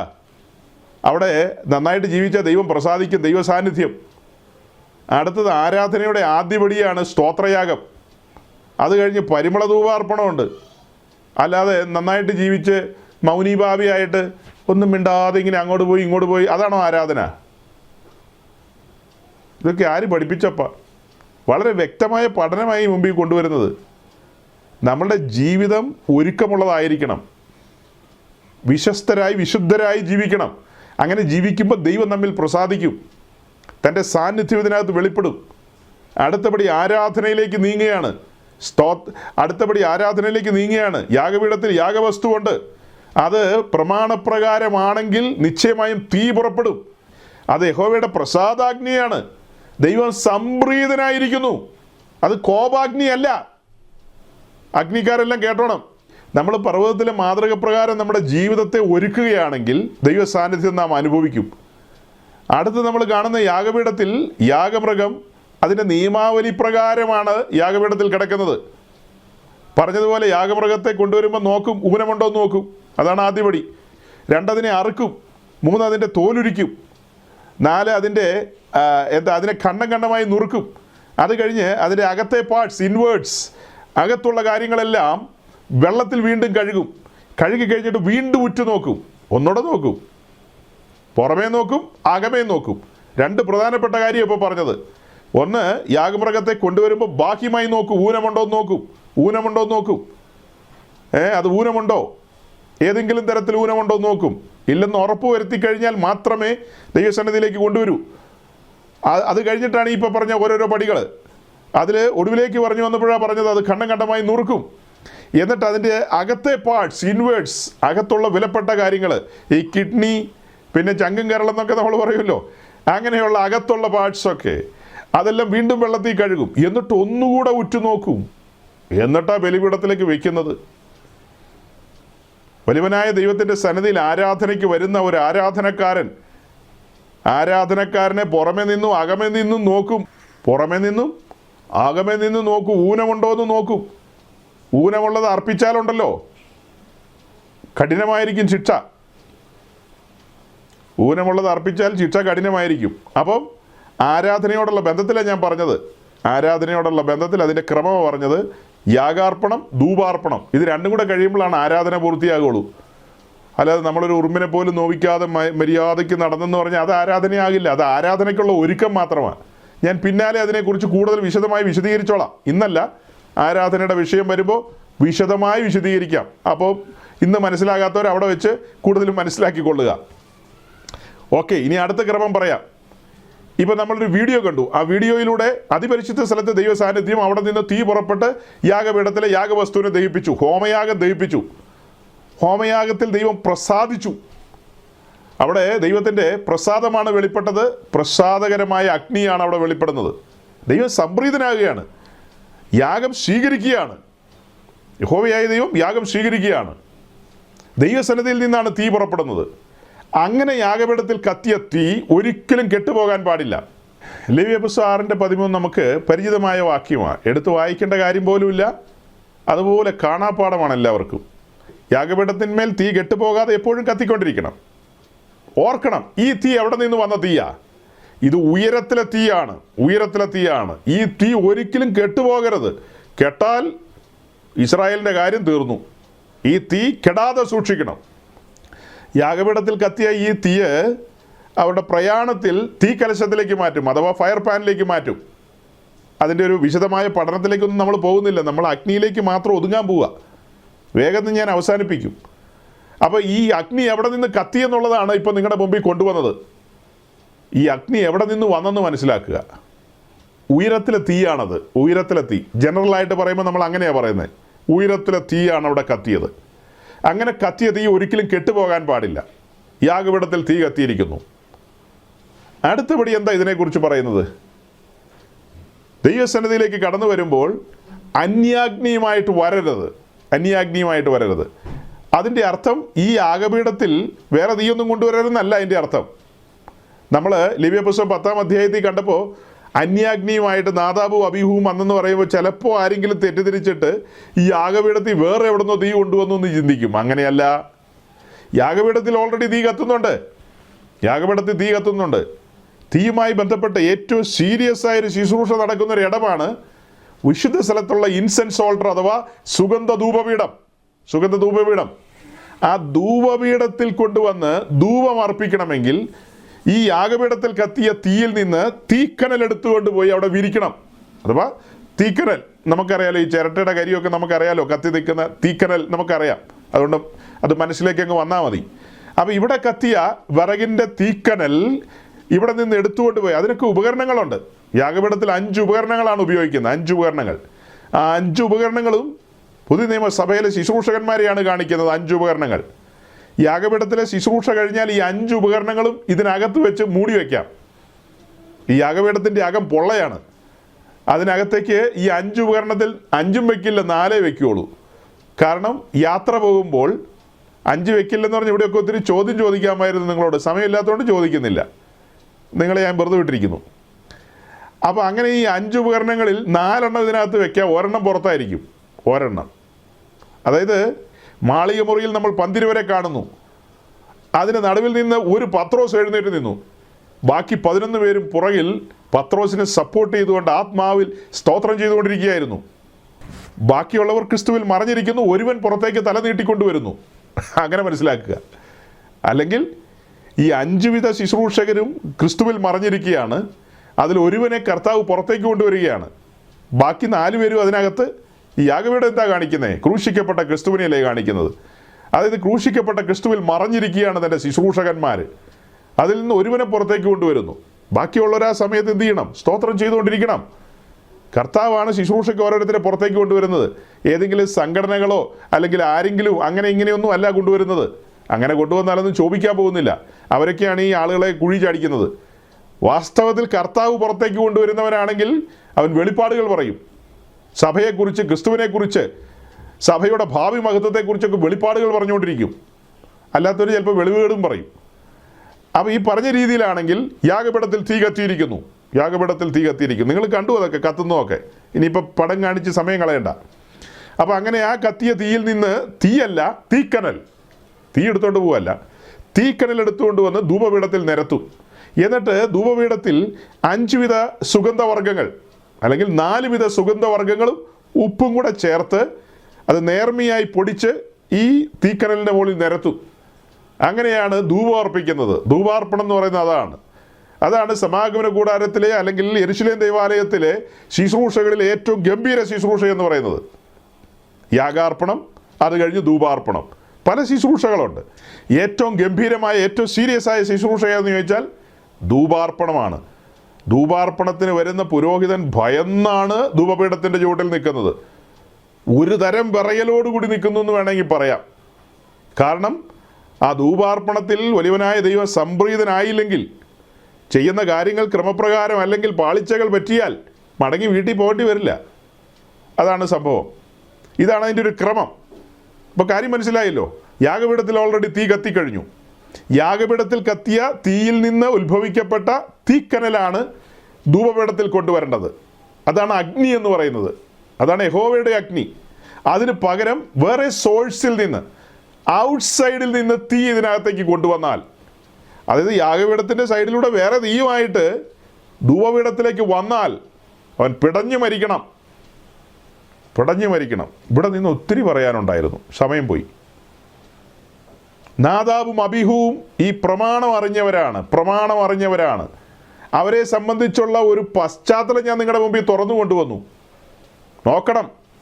അവരുടെ കൊച്ചച്ഛനാണ്, അവരുടെ ഇളയപ്പനാണ് മോശ, അവരുടെ അപ്പനാണ് അഹറോൻ ഇപ്പം മഹാപുരോഹിതനാണ്. മോശയാണ് പർവ്വതത്തിൽ വലിയവനായ ദൈവത്തിൻ്റെ കൂടെ 40 ദിവസമൊക്കെ ഇരുന്ന മനുഷ്യനാണ്. ദൈവശബ്ദം കേൾക്കുന്നവനാണ്. മോശ ഒരു വിശേഷപ്പെട്ട ക്യാരക്ടറാണ്. അങ്ങനെ ആ വ്യക്തിയുമായിട്ട് ഏറ്റവും അടുപ്പമുള്ളവരാണ് നാദാബും അബീഹുവും. ഇവർക്കൊക്കെ അറിയാം മോശ വളർന്നത് എവിടെയാണെന്ന്. പിന്നത്തേതിൽ മരുഭൂമിയിൽ 40 വർഷം അലഞ്ഞെങ്കിലും മോശയ്ക്കൊരു പശ്ചാത്തലമുണ്ട്. അതൊക്കെ ഇവർക്ക് അറിയാം. ആ മോശ താൻ കേട്ട ശബ്ദത്തിനനുസരിച്ച് ഭയത്തോടും വിറയലോടും കൂടെ ഈ കൂടാരത്തിൻ്റെ നിർമ്മിതിയിലായി. അല്ലേ? താൻ കേട്ട ശബ്ദത്തിനും അളവിനും ഒപ്പിച്ച് ഭയത്തോടും വിറയലോടും കൂടെ മോശ ഈ കൂടാരം നിർമ്മിച്ചു. അത് നാദാബും അബീഹുവും കണ്ടതാ. ഒക്കെ കണ്ടതാ. അത് മാത്രമല്ല, മോശ അവരെയും കൂട്ടിക്കൊണ്ടാണ് പർവ്വതത്തിൻ്റെ മുകളിലേക്ക് കയറിപ്പോയി ദൈവ സാന്നിധ്യത്തിൽ ഇരുന്നു കൊണ്ട് വലിയവനായ ദൈവത്തിൻ്റെ ആ മഹത്വം ഒന്ന് കാണിച്ചു കൊടുത്തത്. അല്ലേ? അതെല്ലാം കണ്ടവരാ. പിന്നീട് നമ്മൾ എന്താ കണ്ടത്? അവരെ കൊണ്ടുവന്ന് പൗരോഹിത്യത്തിനായിട്ട് നിർത്തുന്നു, അവരെ വെള്ളത്താൽ കഴുകുന്നു, അത് കഴിഞ്ഞ് അവരെ അങ്കി ധരിപ്പിക്കുന്നു, ഇടക്കെട്ടും നടുക്കെട്ടും ഒക്കെ കെട്ടുന്നു, തലയിൽ മുടി വയ്ക്കുന്നു, പൊൻപട്ടം വയ്ക്കുന്നു, എല്ലാം വെച്ച് അതിൻ്റെ മനോഹരത്വത്തിൽ അവർ നിൽക്കുകയാണ്. പൗരോഹിത്യ ശുശ്രൂഷയ്ക്ക് വേണ്ടി അവർ ദൈവസന്നിധിയിലേക്ക് വരികയാണ്. ലേവ്യ പുസ്തകം 9-ാം അധ്യായത്തിൻ്റെ 23-24 നമ്മൾ വായിച്ചു. യഹോവയുടെ തേജസ് കൂടാരത്തിൽ നിറഞ്ഞു നിൽക്കുന്നത് നാദാബും അബീഹുവും കണ്ടെന്നേ. അതുകൊണ്ട് മോശയ്ക്ക് പോലും അകത്ത് കിടക്കാൻ കഴിഞ്ഞില്ല. ആ ദൈവ സാന്നിധ്യത്തിൽ നിന്ന് തീ പുറപ്പെട്ടു വന്ന് യാഗപീഠത്തിലെ യാഗത്തെ കത്തിക്കുന്നതൊക്കെ കണ്ണാലെ കാണുകയാണ് ഇവർ. നമ്മളാരെങ്കിലും അങ്ങനത്തെ കാഴ്ചയല്ലോ ലിറ്ററലി കണ്ടിട്ടുണ്ടോ? അതെല്ലാം കണ്ട ബിരുദന്മാരാണ് നാദാബും അബീഹുവും. മുന്നമേ പ്രമാണത്തിൽ എഴുതി വെച്ചിരിക്കുകയാണ്. പ്രമാണം കയ്യേറ്റു മോശ, അതിവരെ വായിച്ചു കേൾപ്പിച്ചു. അത് കഴിഞ്ഞിട്ട് ഇവർ പറയുന്ന കാര്യമുണ്ട്. പുറപ്പാട് 24-ാം അധ്യായത്തിൽ, ഞങ്ങൾ ഇതിൻ പ്രകാരം ചെയ്യുമെല്ലാം, ഞങ്ങൾ ഇതിൻ പ്രകാരം ജീവിച്ചു കൊള്ളാമെന്നൊക്കെ. അതൊക്കെ ഈ നാദാബും അബീഹുവും പറഞ്ഞതാ. എന്നിട്ടും അവർ പുറമേ നിന്നുള്ള സോഴ്സിൽ നിന്ന് തീ എടുത്തുകൊണ്ട് വന്നു, വേറെ തീ കൊണ്ടുവന്ന് ധൂപപീഠത്തിൽ കത്തിച്ചു, അന്യാഗ്നിയുമായിട്ട് വന്നു. ഇത് സത്യത്തിൽ പെന്തിക്കോസുകാർ പഠിക്കേണ്ട വിഷയമല്ലേ? ഇത് യൂത്ത് മീറ്റിംഗിൽ പ്രസംഗിക്കേണ്ട വിഷയമാണ്. അസംബ്ലീസ് ഓഫ് ഗോഡിൻ്റെ CA ക്യാമ്പിൽ, IPCയുടെ PYPL, മറ്റേ കൂട്ടത്തിൻ്റെ ABCD എന്ന് പറഞ്ഞ ഒത്തിരി പേരുണ്ടല്ലോ. ഇതിലൊക്കെ ഈ പിള്ളേരെല്ലാം വിളിച്ചു കൂട്ടിയിട്ട് തീ കത്തുന്ന കാണിച്ചു കൊടുക്കണം. അതിന് വരെ കുട്ടിക്കാലത്ത് എല്ലാത്തിനെയും വിളിച്ചുകൊണ്ട് പോയിട്ട് ഫയർ ക്യാമ്പ് സംഘടിപ്പിച്ചിട്ട് കുറേ വിറകും വാരിയിട്ടിട്ട് പെൺപിള്ളേരെ ഇട്ട് തുള്ളിച്ചുകൊണ്ടിരിക്കുക അവിടെ. അതാണോ ആ പിള്ളേരെ പഠിപ്പിക്കേണ്ട കാര്യം? അവരെയെല്ലാം വിളിച്ചു നിർത്തിയിട്ട് പറയണം, നാദാബു അബീഹു ആരാ നിനക്ക് അറിയാവോന്ന് ചോദിക്കണം. അതിന് പാസ്റ്റർമാരുടെ പിള്ളേർ ഇഷ്ടം പോലെ കാണും. പാസ്റ്റർമാരെയൊക്കെ വിടാം. ഇവിടെ കൂടിയിരിക്കുന്ന ഈ ഈ ഈ ചെറുപ്പക്കാരോട് പറയണം, നിങ്ങളുടെ നിഴലാണ് നാദാബു അബിഹു, അഹറോൻ്റെ പുത്രന്മാരാണ് നാദാബു അബിഹു. അപ്പം നിങ്ങളാരാ? അഹറോനാരാ? പുത്രന്മാരാരാ? അതിന് നിഴലൊക്കെ പറഞ്ഞു കൊടുക്കണം. അവിടെ അഹറോൻ യേശു ക്രിസ്തുവിന് നിഴലായിട്ട് നിൽക്കുകയാണ്. അഹറോൻ്റെ പുത്രന്മാർ നമുക്ക് നിഴലായിട്ട് നിൽക്കുകയാണ്. യേശു ക്രിസ്തു എന്ന ശ്രേഷ്ഠ മഹാപുരോഹിതൻ്റെ രക്തത്താൽ വീണ്ടെടുക്കപ്പെട്ട, അവനാൽ വീണ്ടും ജനിച്ച അവൻ്റെ പുത്രന്മാരായ പുരോഹിതന്മാരാണ് നാം ഓരോരുത്തരും. രക്ഷിക്കപ്പെട്ട് സ്നാനപ്പെട്ടവരെല്ലാം പുരോഹിതന്മാരാണ്. അപ്പം നമ്മുടെ നിഴലാണ് നാദാബു അബിഹു. അതാ പിള്ളേരോട് പറഞ്ഞു കൊടുക്കണ്ടേ. അതിന് ഒരു 5-6 ഓർഗനം വെച്ചിട്ട് ഏതെങ്കിലും ഒരു തല തിരിഞ്ഞവനെ കൊണ്ടുവന്ന് വർഷിപ്പാണ്. വർഷിപ്പ് എന്തോന്ന് വർഷിപ്പ്? ആ ഓർഗനൊക്കെ എടുത്ത് ആ തീക്കൂട്ടത്തിലേക്ക് ഇടണം. എല്ലാ ഓർഗനും എടുത്ത് തീക്കൂട്ടത്തിലേക്ക് ഇടണം. അതെല്ലാം കത്തിക്കണം അവിടെ ഇട്ടിട്ട്. എന്നിട്ട് ഈ പിള്ളേരെ എല്ലാം വിളിച്ചിരുത്തിയിട്ട് പറയണം, കസേരയൊക്കെ എടുത്ത് എറിഞ്ഞു കളയണം. എന്നിട്ട് കുറേ പായ് വിരിക്കണം. മക്കൾ താഴെ ഇറങ്ങിയിരിക്കാൻ പറയണം. ഉപദേശിയും താഴെ ഇറങ്ങിയിരിക്കണം. എന്നിട്ട് പറഞ്ഞു കൊടുക്കണം. ഉപദേശി നിന്ന് വിറയ്ക്കണം പ്രസംഗിക്കുമ്പോൾ. പിള്ളേർ കിലുകിലാ വിറയ്ക്കണം അന്നേരം. മനസ്സിലായോ? അതാണ് പെന്തിക്കോസ്. ചുമ്മാ തങ്ങൾക്ക് ബോധിച്ചതുപോലെ നടന്നിട്ട് തീക്കുണ്ടത്തിൻ്റെ ചുറ്റും വന്ന് കിടന്ന് വട്ടം കറങ്ങിയിട്ട് അത് റെക്കോർഡ് ചെയ്തിട്ട് സോഷ്യൽ മീഡിയയിലിട്ട് ആളുകളുടെ തല്ലും മേടിച്ചുകൊണ്ടിരിക്കുക. എന്തെങ്കിലും വിവേകമുണ്ടോ ഈ ജനത്തിന്? ഇതൊരു ടോപ്പിക്ക് ഞാൻ പൂർത്തീകരിച്ചിട്ടില്ല. പറഞ്ഞിവിടെ കൊണ്ടുവന്നു, പറഞ്ഞിവിടം വരെ കൊണ്ടുവന്നു. ഇതിൻ്റെ ഒരു പ്രാഥമികമായ ഭാഗം നിങ്ങളുടെ മുമ്പിൽ വന്നില്ലേ? ഞാൻ യാഗപീഠം പരിചയപ്പെടുത്തി, അഹ്റോനെയും പുത്രന്മാരെയും പരിചയപ്പെടുത്തി. കത്തിയ തീ ഉയരത്തിൽ നിന്ന് വന്നതാണെന്ന് പറഞ്ഞു. വേറെ തീയുമായിട്ട് കൂടാരത്തിനകത്തേക്ക് വരാൻ പാടില്ല. നമ്മെ സംബന്ധിച്ച് പുതിയ നിയമ ഭക്തന്മാരെ സംബന്ധിച്ച് ആ യാഗപീഠം എന്താ കാണിക്കുന്നത്? ക്രൂശിക്കപ്പെട്ടവനായി ക്രിസ്തുവിനെയാണ് കാണിക്കുന്നത്. ക്രൂശിൻ്റെ വചനങ്ങൾ പ്രസംഗിച്ച്, ക്രൂശിൻ്റെ വചനങ്ങൾ ധ്യാനിച്ച്, അത് കഴിഞ്ഞിട്ടാണ് ദൈവസന്നിധിയിലേക്ക് യാഗാർപ്പണത്തിനും ധൂപാർപ്പണത്തിനും വരേണ്ടത്. ക്രൂശിൻ്റെ വചനങ്ങൾ, ദൈവസഭയിൽ ക്രൂശിൻ്റെ വചനങ്ങൾ മുഴങ്ങണം. അവിടെ കത്തണം, ദൈവസ്നേഹത്തിൻ്റെ അഗ്നി കത്തണം. അഗ്നി എന്ന് കേൾക്കുമ്പോൾ ഉടനെ എടുത്ത് കല്ലെടുത്ത് എറിയരുത്. അഗ്നി നിന്നും മിണ്ടാൻ മേലാത്ത ഗതികേടായിപ്പോൾ. ഈ പുള്ളികൾ കത്തിക്കുന്ന അഗ്നിയല്ല, അന്യാഗ്നിയാണെന്നാണ് ഈ പറഞ്ഞു വരുന്നത്. അവർ ക്രൂശിക്കപ്പെട്ട ക്രിസ്തുവിനെ അല്ല പ്രസംഗിക്കുന്നത്. ഈ യാഗപീഠത്തിൽ നിന്ന് മാത്രമാണ് തീയെടുക്കേണ്ടത്. ഈ യാഗപീഠത്തിൽ നിന്ന് മാത്രമാണ് തീക്കനലുമായിട്ട് പുരോഹിതനകത്തേക്ക് പോകേണ്ടത്. നമ്മെ സംബന്ധിച്ച് പറഞ്ഞാൽ എന്താ? ദൈവസഭയിൽ ക്രൂശിൻ്റെ വചനങ്ങൾ മുഴങ്ങണം, അത് പ്രസംഗിക്കണം, ജനം അത് ധ്യാനിക്കണം. ആ ധ്യാനത്തെങ്കിലാണ് തീ കത്തേണ്ടത്. അപ്പോഴാണ് അവർ നാവെടുത്ത് സംസാരിക്കേണ്ടത്. ക്രൂശിൻ്റെ വചനങ്ങൾ ധ്യാനിക്കണമെന്ന്. അപ്പോൾ അകം ചൂട് പിടിക്കും. അടുത്ത പടിയാണ് അവർ നാവെടുത്ത് സംസാരിക്കുന്നത്. അവർ സംസാരിക്കാൻ ആരംഭിക്കും. ആത്മാവിൽ സ്വർഗീയ ഭാഷകളായിരിക്കും പിന്നെ സംസാരിക്കുന്നത്. അകം കത്തുകയാണ്. ദൈവസ്നേഹത്തിൻ്റെ കത്തലാണത്.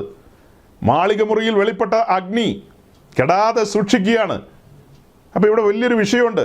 മത്തായിയുടെ സുവിശേഷം 3-ാം അധ്യായത്തിൽ നിന്നൊരു പഠനം വരുന്നു. ഞാനിപ്പോൾ അങ്ങോട്ട് പോകുന്നില്ല. വലിയ സമയം വേണം അത് പറയണമെങ്കിൽ. യോർദാൻ്റെ കരയിൽ യോഹന്നാൻ സ്നാപകൻ സംസാരിച്ച ആ കാര്യങ്ങൾ, അതിലെ വാക്യങ്ങളെല്ലാം തരംതിരിച്ച് പഠിക്കണം. അത് ഒറ്റയടിക്ക് പഠിക്കുകയല്ല. അതിലെ ഓരോ വാക്യങ്ങളും തരംതിരിച്ച് പഠിച്ചു കൊണ്ടുവന്ന് കഴിയുമ്പോൾ ഏറ്റവും താഴെ പറയുന്നൊരു കാര്യമുണ്ട്. ആ കാര്യത്തിൻ്റെ ഉത്തരം വെളിപ്പെട്ട് കിട്ടും. ഇപ്പോൾ ഞാൻ അങ്ങോട്ട് പോകുന്നില്ല. തന്നെയല്ല, ഇപ്പോൾ പ്രസംഗിച്ചിട്ടും കാര്യമില്ല. ഒരു സൈഡിൽ അന്യാഗ്നി കത്തിക്കൊണ്ടിരിക്കുന്നു, മറു സൈഡിൽ ആളുകൾ അഗ്നിയുമായി ബന്ധപ്പെട്ട് ഇങ്ങനെ തല ചൂട് പിടിച്ചിരിക്കുക. ഇപ്പോൾ ഈ പ്രസംഗമൊന്നും നമ്മൾ പബ്ലിക്കിലേക്ക് വിട്ട ആളുകൾക്ക് മനസ്സിലാവില്ല. അതുകൊണ്ട് എല്ലാം ശാന്തമായി കഴിയുമ്പോൾ ഞാൻ മത്തായി 3-ാം അധ്യായത്തിൽ വന്ന് വൃക്ഷത്തിൻ്റെ ചുവട്ടിൽ കോടാലി വെച്ചിരിക്കുന്നു, ഫലം കായ്ക്കാത്തതിനെല്ലാം വെട്ടി തീയിലിട്ട് കളയും എന്നൊക്കെയുള്ള കാര്യം എല്ലാം ശാന്തമായി കഴിയുമ്പോൾ പിന്നീട് പ്രസംഗിക്കാം. ഇപ്പം ആ ടോപ്പിക് എടുത്തിട്ട് കാര്യമില്ല. ഇപ്പം ആ ടോപ്പിക് എടുത്താൽ ആളുകളെല്ലാം ചൂട് പിടിച്ചിരിക്കുകയാണ്, ഭയങ്കരമായിട്ട് ചൂട് പിടിച്ചിരിക്കുക. അപ്പോൾ അതുകൊണ്ട് അത് പറയാനായിട്ട് ഞാൻ മുതിരുന്നില്ല. പകരം നിങ്ങൾ മനസ്സിലാക്കുക, ഇന്ന് നമ്മുടെ ചുറ്റും ഈ കാണുന്നതെല്ലാം അന്യാഗ്നികളാണ്, അഗ്നികളല്ല. യഥാർത്ഥ അഗ്നിയാണെങ്കിൽ എന്താ കാണുന്നത്? യാഗപീഠത്തിൽ തീ കത്തിക്കൊണ്ടിരിക്കുക. യാഗപീഠത്തിൽ തീ കത്തിക്കൊണ്ടിരിക്കുമ്പോൾ നാം യാഗമൃഗങ്ങളാണ്. നമ്മെക്കുറിച്ച് എങ്ങനെയാണ് പറയുന്നത്? യാഗപീഠത്തിൽ തീ കത്തുന്നു എന്ന് ഞാൻ പറഞ്ഞു. പുതിയ നിയമത്തിലേക്ക് വരുമ്പോൾ നാമാണ് ദൈവത്തിൻ്റെ മന്ദിരം. നാമാണ് ഈ മന്ദിരത്തിലെ ശുശ്രൂഷകർ. നാം തന്നെയാണ് ഈ മന്ദിരത്തിലെ യാഗപീഠത്തിൽ അർപ്പിക്കേണ്ട യാഗമൃഗവും നാം തന്നെയാണ്. പഴയ നിയമത്തിൽ ഇതെല്ലാം വെവ്വേറെയാണ്. കൂടാരം വേറെ, ശുശ്രൂഷകൻ വേറെ, യാഗമൃഗം വേറെ, അതെല്ലാം വേറെ വേറെ ആയിട്ടാണല്ലോ നിൽക്കുന്നത്. എന്നാൽ ഇപ്പോൾ ഈ കാലത്ത് കൂടാരം നമ്മളാണ്, ഇതിലെ ശുശ്രൂഷകർ നമ്മളാണ്, അതുപോലെ തന്നെ ഇതിലെ യാഗമൃഗവും നമ്മൾ തന്നെയാണ്. അതിനാണ് സങ്കീർത്തനക്കാരൻ പറയുന്നത്, യാഗപീഠത്തിൻ്റെ കൊമ്പുകളോളം യാഗപ്പശുവിനെ കയറുകൊണ്ട് കെട്ടിയിരിക്കുകയാണ്. ദൈവസ്നേഹത്തിൻ്റെ കയറുകളാൽ നമ്മെ യാഗപീഠത്തിൻ്റെ കൊമ്പുകളിലേക്ക് ചേർത്ത് കെട്ടി നിർത്തിയിരിക്കുകയാണ്. ഈ ഭൂമിയിലെ യാത്രയിൽ നമ്മൾ യാഗപീഠത്തിൻ്റെ കൊമ്പുകളിൽ നിന്ന് പിടിവിടുന്നില്ല. യാഗപീഠത്തിൻ്റെ കൊമ്പിലേക്ക് നമ്മെ ചേർത്ത് മനഃപൂർവ്വം കെട്ടിയിരിക്കുക. അതെന്താ കാണിക്കുന്നത്? സമർപ്പിത ജീവിതമാണ്, സമർപ്പണത്തെയാണത് കാണിക്കുന്നത്. യാഗപീഠത്തിൽ എന്താ കാണുന്നത്? തീയാ കത്തിക്കൊണ്ടിരിക്കുന്നത്. അത് പറയുമ്പോൾ നമ്മുടെ പ്രസംഗം ഇനി എങ്ങോട്ട് പോകും? ഗലാത്യ ലേഖനത്തിലേക്ക് പോകും, 5-ാം അധ്യായം 17-ാം വാക്യത്തിലേക്ക്. എന്നാൽ അതും കൂടെ ഒന്ന് വായിച്ചേക്കാം.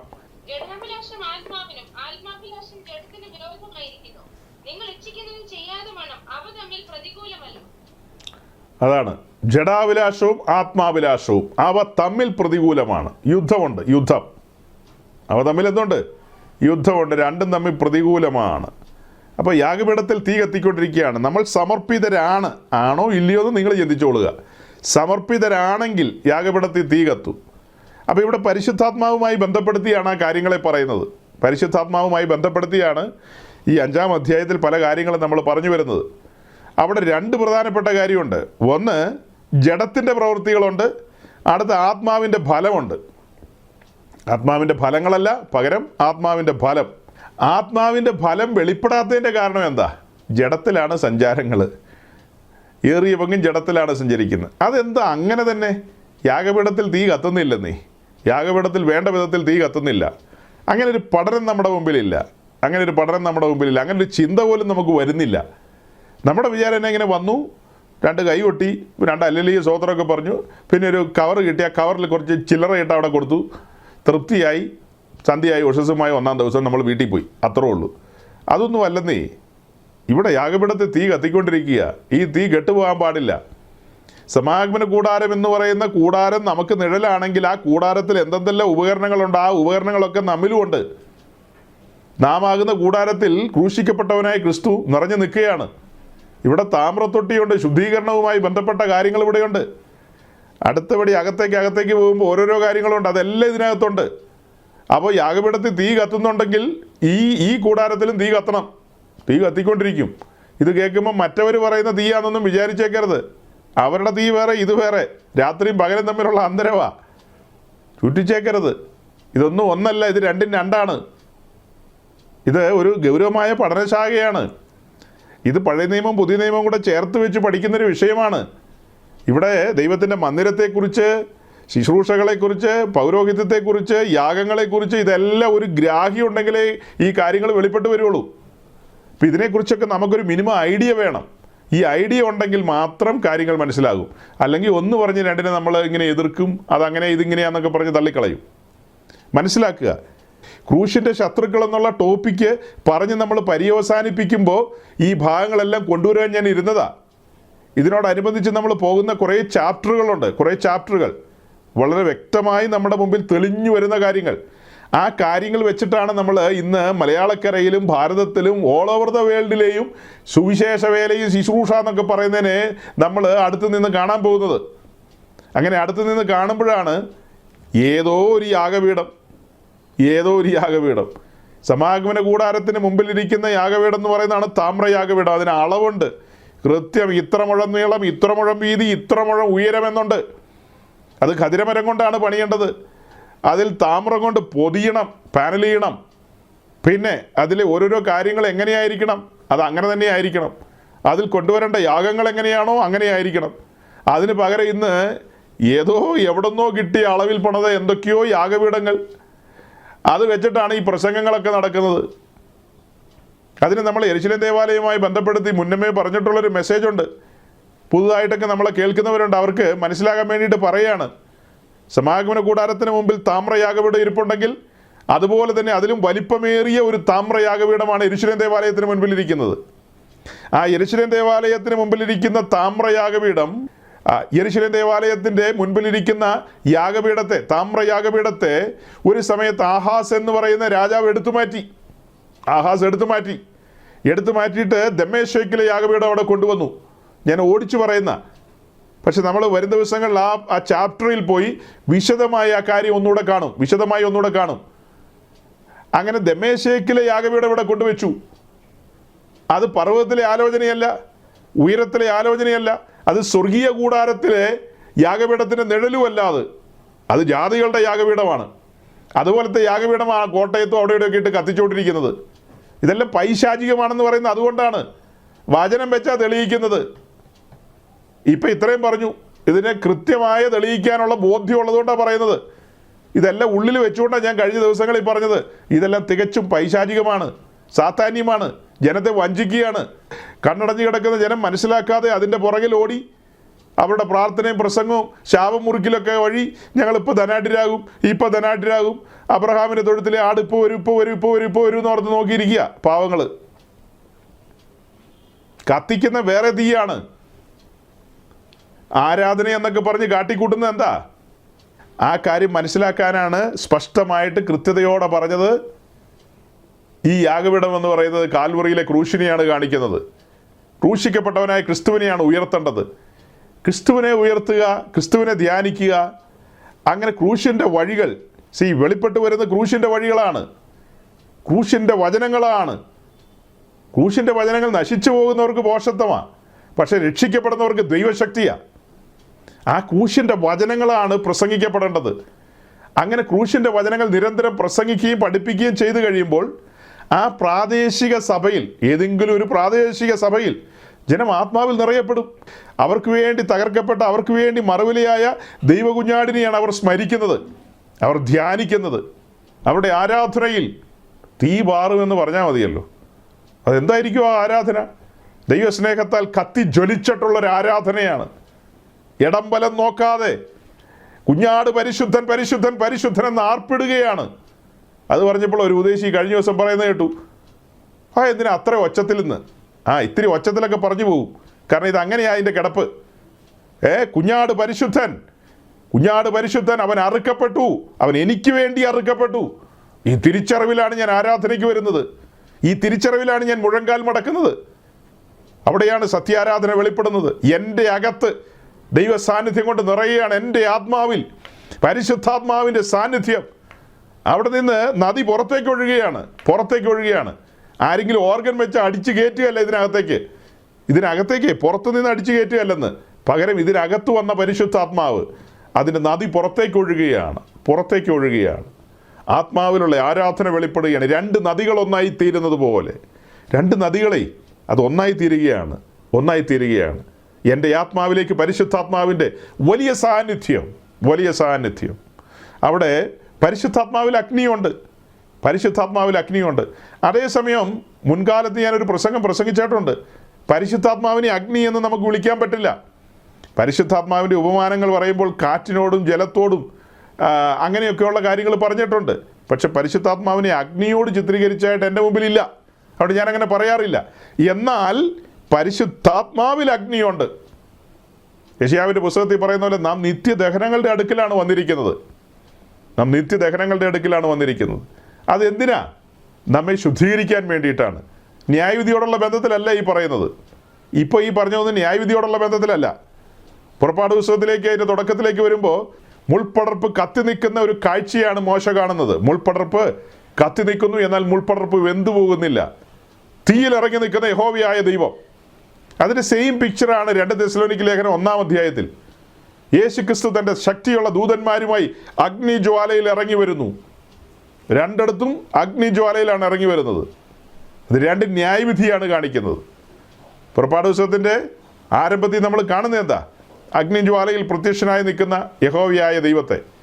മിസ്രൈമിൻ്റെ മേലുള്ള ന്യായവിധിയാണ് വെളിപ്പെടാൻ പോകുന്നത്. ആ അഗ്നിയിൽ വെളിപ്പെട്ടതിൻ്റെ മറുപടി എന്താ? മിസ്രൈമിൻ്റെ മേൽ വരാൻ പോകുന്ന ന്യായവിധി. അതിൻ്റെ 2-ാം ഭാഗം എന്താ? എല്ലാവരും ആ ഒരു കാര്യം പറഞ്ഞ് അവസാനിപ്പിക്കുക. സഹോദരങ്ങളെ, അതിന് മറ്റൊരു ആംഗിളിൽ നിന്ന് അതിനൊരു അർത്ഥവും കൂടെ ഉണ്ട്. അതും കൂടെ കേട്ടിട്ട് പോ.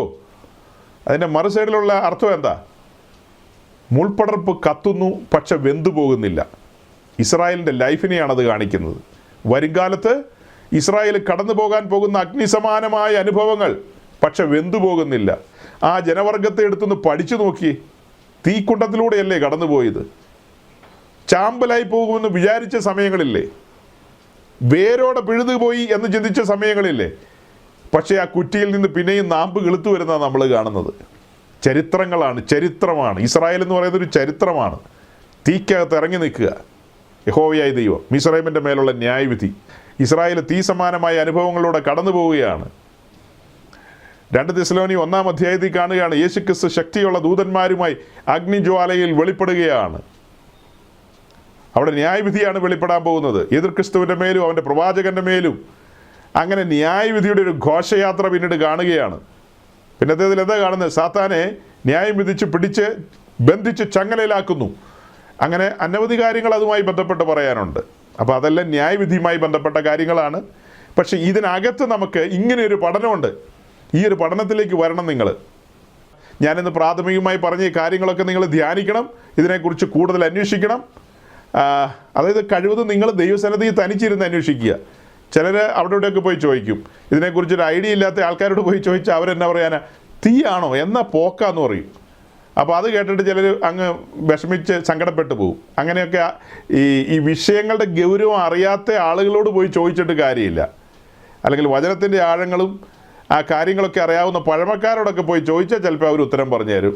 അല്ലാത്ത ആളുകളോടൊക്കെ ചോദിച്ചാൽ ഒരു പ്രയോജനം ഉണ്ടാകാൻ പോകുന്നില്ല. അപ്പോൾ യാഗപീഠത്തിലെ തീ കത്തി നിൽക്കട്ടെ. അന്യാഗ്നിയുമായി ദൈവസന്നിധിയിൽ വരാൻ പാടില്ല. അത് ദൈവത്തിന് പ്രസാദകരമല്ല. അത് വലിയ കോപകരമായ കാര്യമാണ്. അപ്പോൾ ഇതിനൊരു വിശദീകരണം ഇനിയുണ്ട്. യാഗപീഠത്തിലെ തീയിൽ നിന്നും മറ്റൊരു തീയിലേക്ക് പോകുമ്പോൾ യഹോവയായ ദൈവം കോപിച്ചത് എന്തിനെന്നൊരു ചോദ്യമുണ്ട്. ആ ചോദ്യത്തിൻ്റെ ഉത്തരവൊക്കെ നമുക്ക് ദൈവം അനുവദിച്ചാൽ പിന്നത്തേതിൽ എപ്പോഴെങ്കിലും അതിനെ കണ്ടെത്താനായിട്ട് ഉത്സാഹിക്കാം. പരിശുദ്ധാത്മാവ് നമ്മെ അതിനെ സഹായിക്കട്ടെ. കടന്നു വന്ന എല്ലാവരെയും ദൈവം അനുഗ്രഹിക്കട്ടെ. സമഗ്രമായൊരു പഠന വിഷയമാണ്. ഈ കേട്ട വചനങ്ങൾ ഹൃദയത്തിൽ സംഗ്രഹിച്ചുകൊണ്ട് കൂടുതൽ പഠനത്തിന് വേണ്ടി ദൈവസന്നിധിയിലേക്ക് കടന്നു പോകുക. ദൈവം നിങ്ങളെ അനുഗ്രഹിക്കട്ടെ. താങ്ക്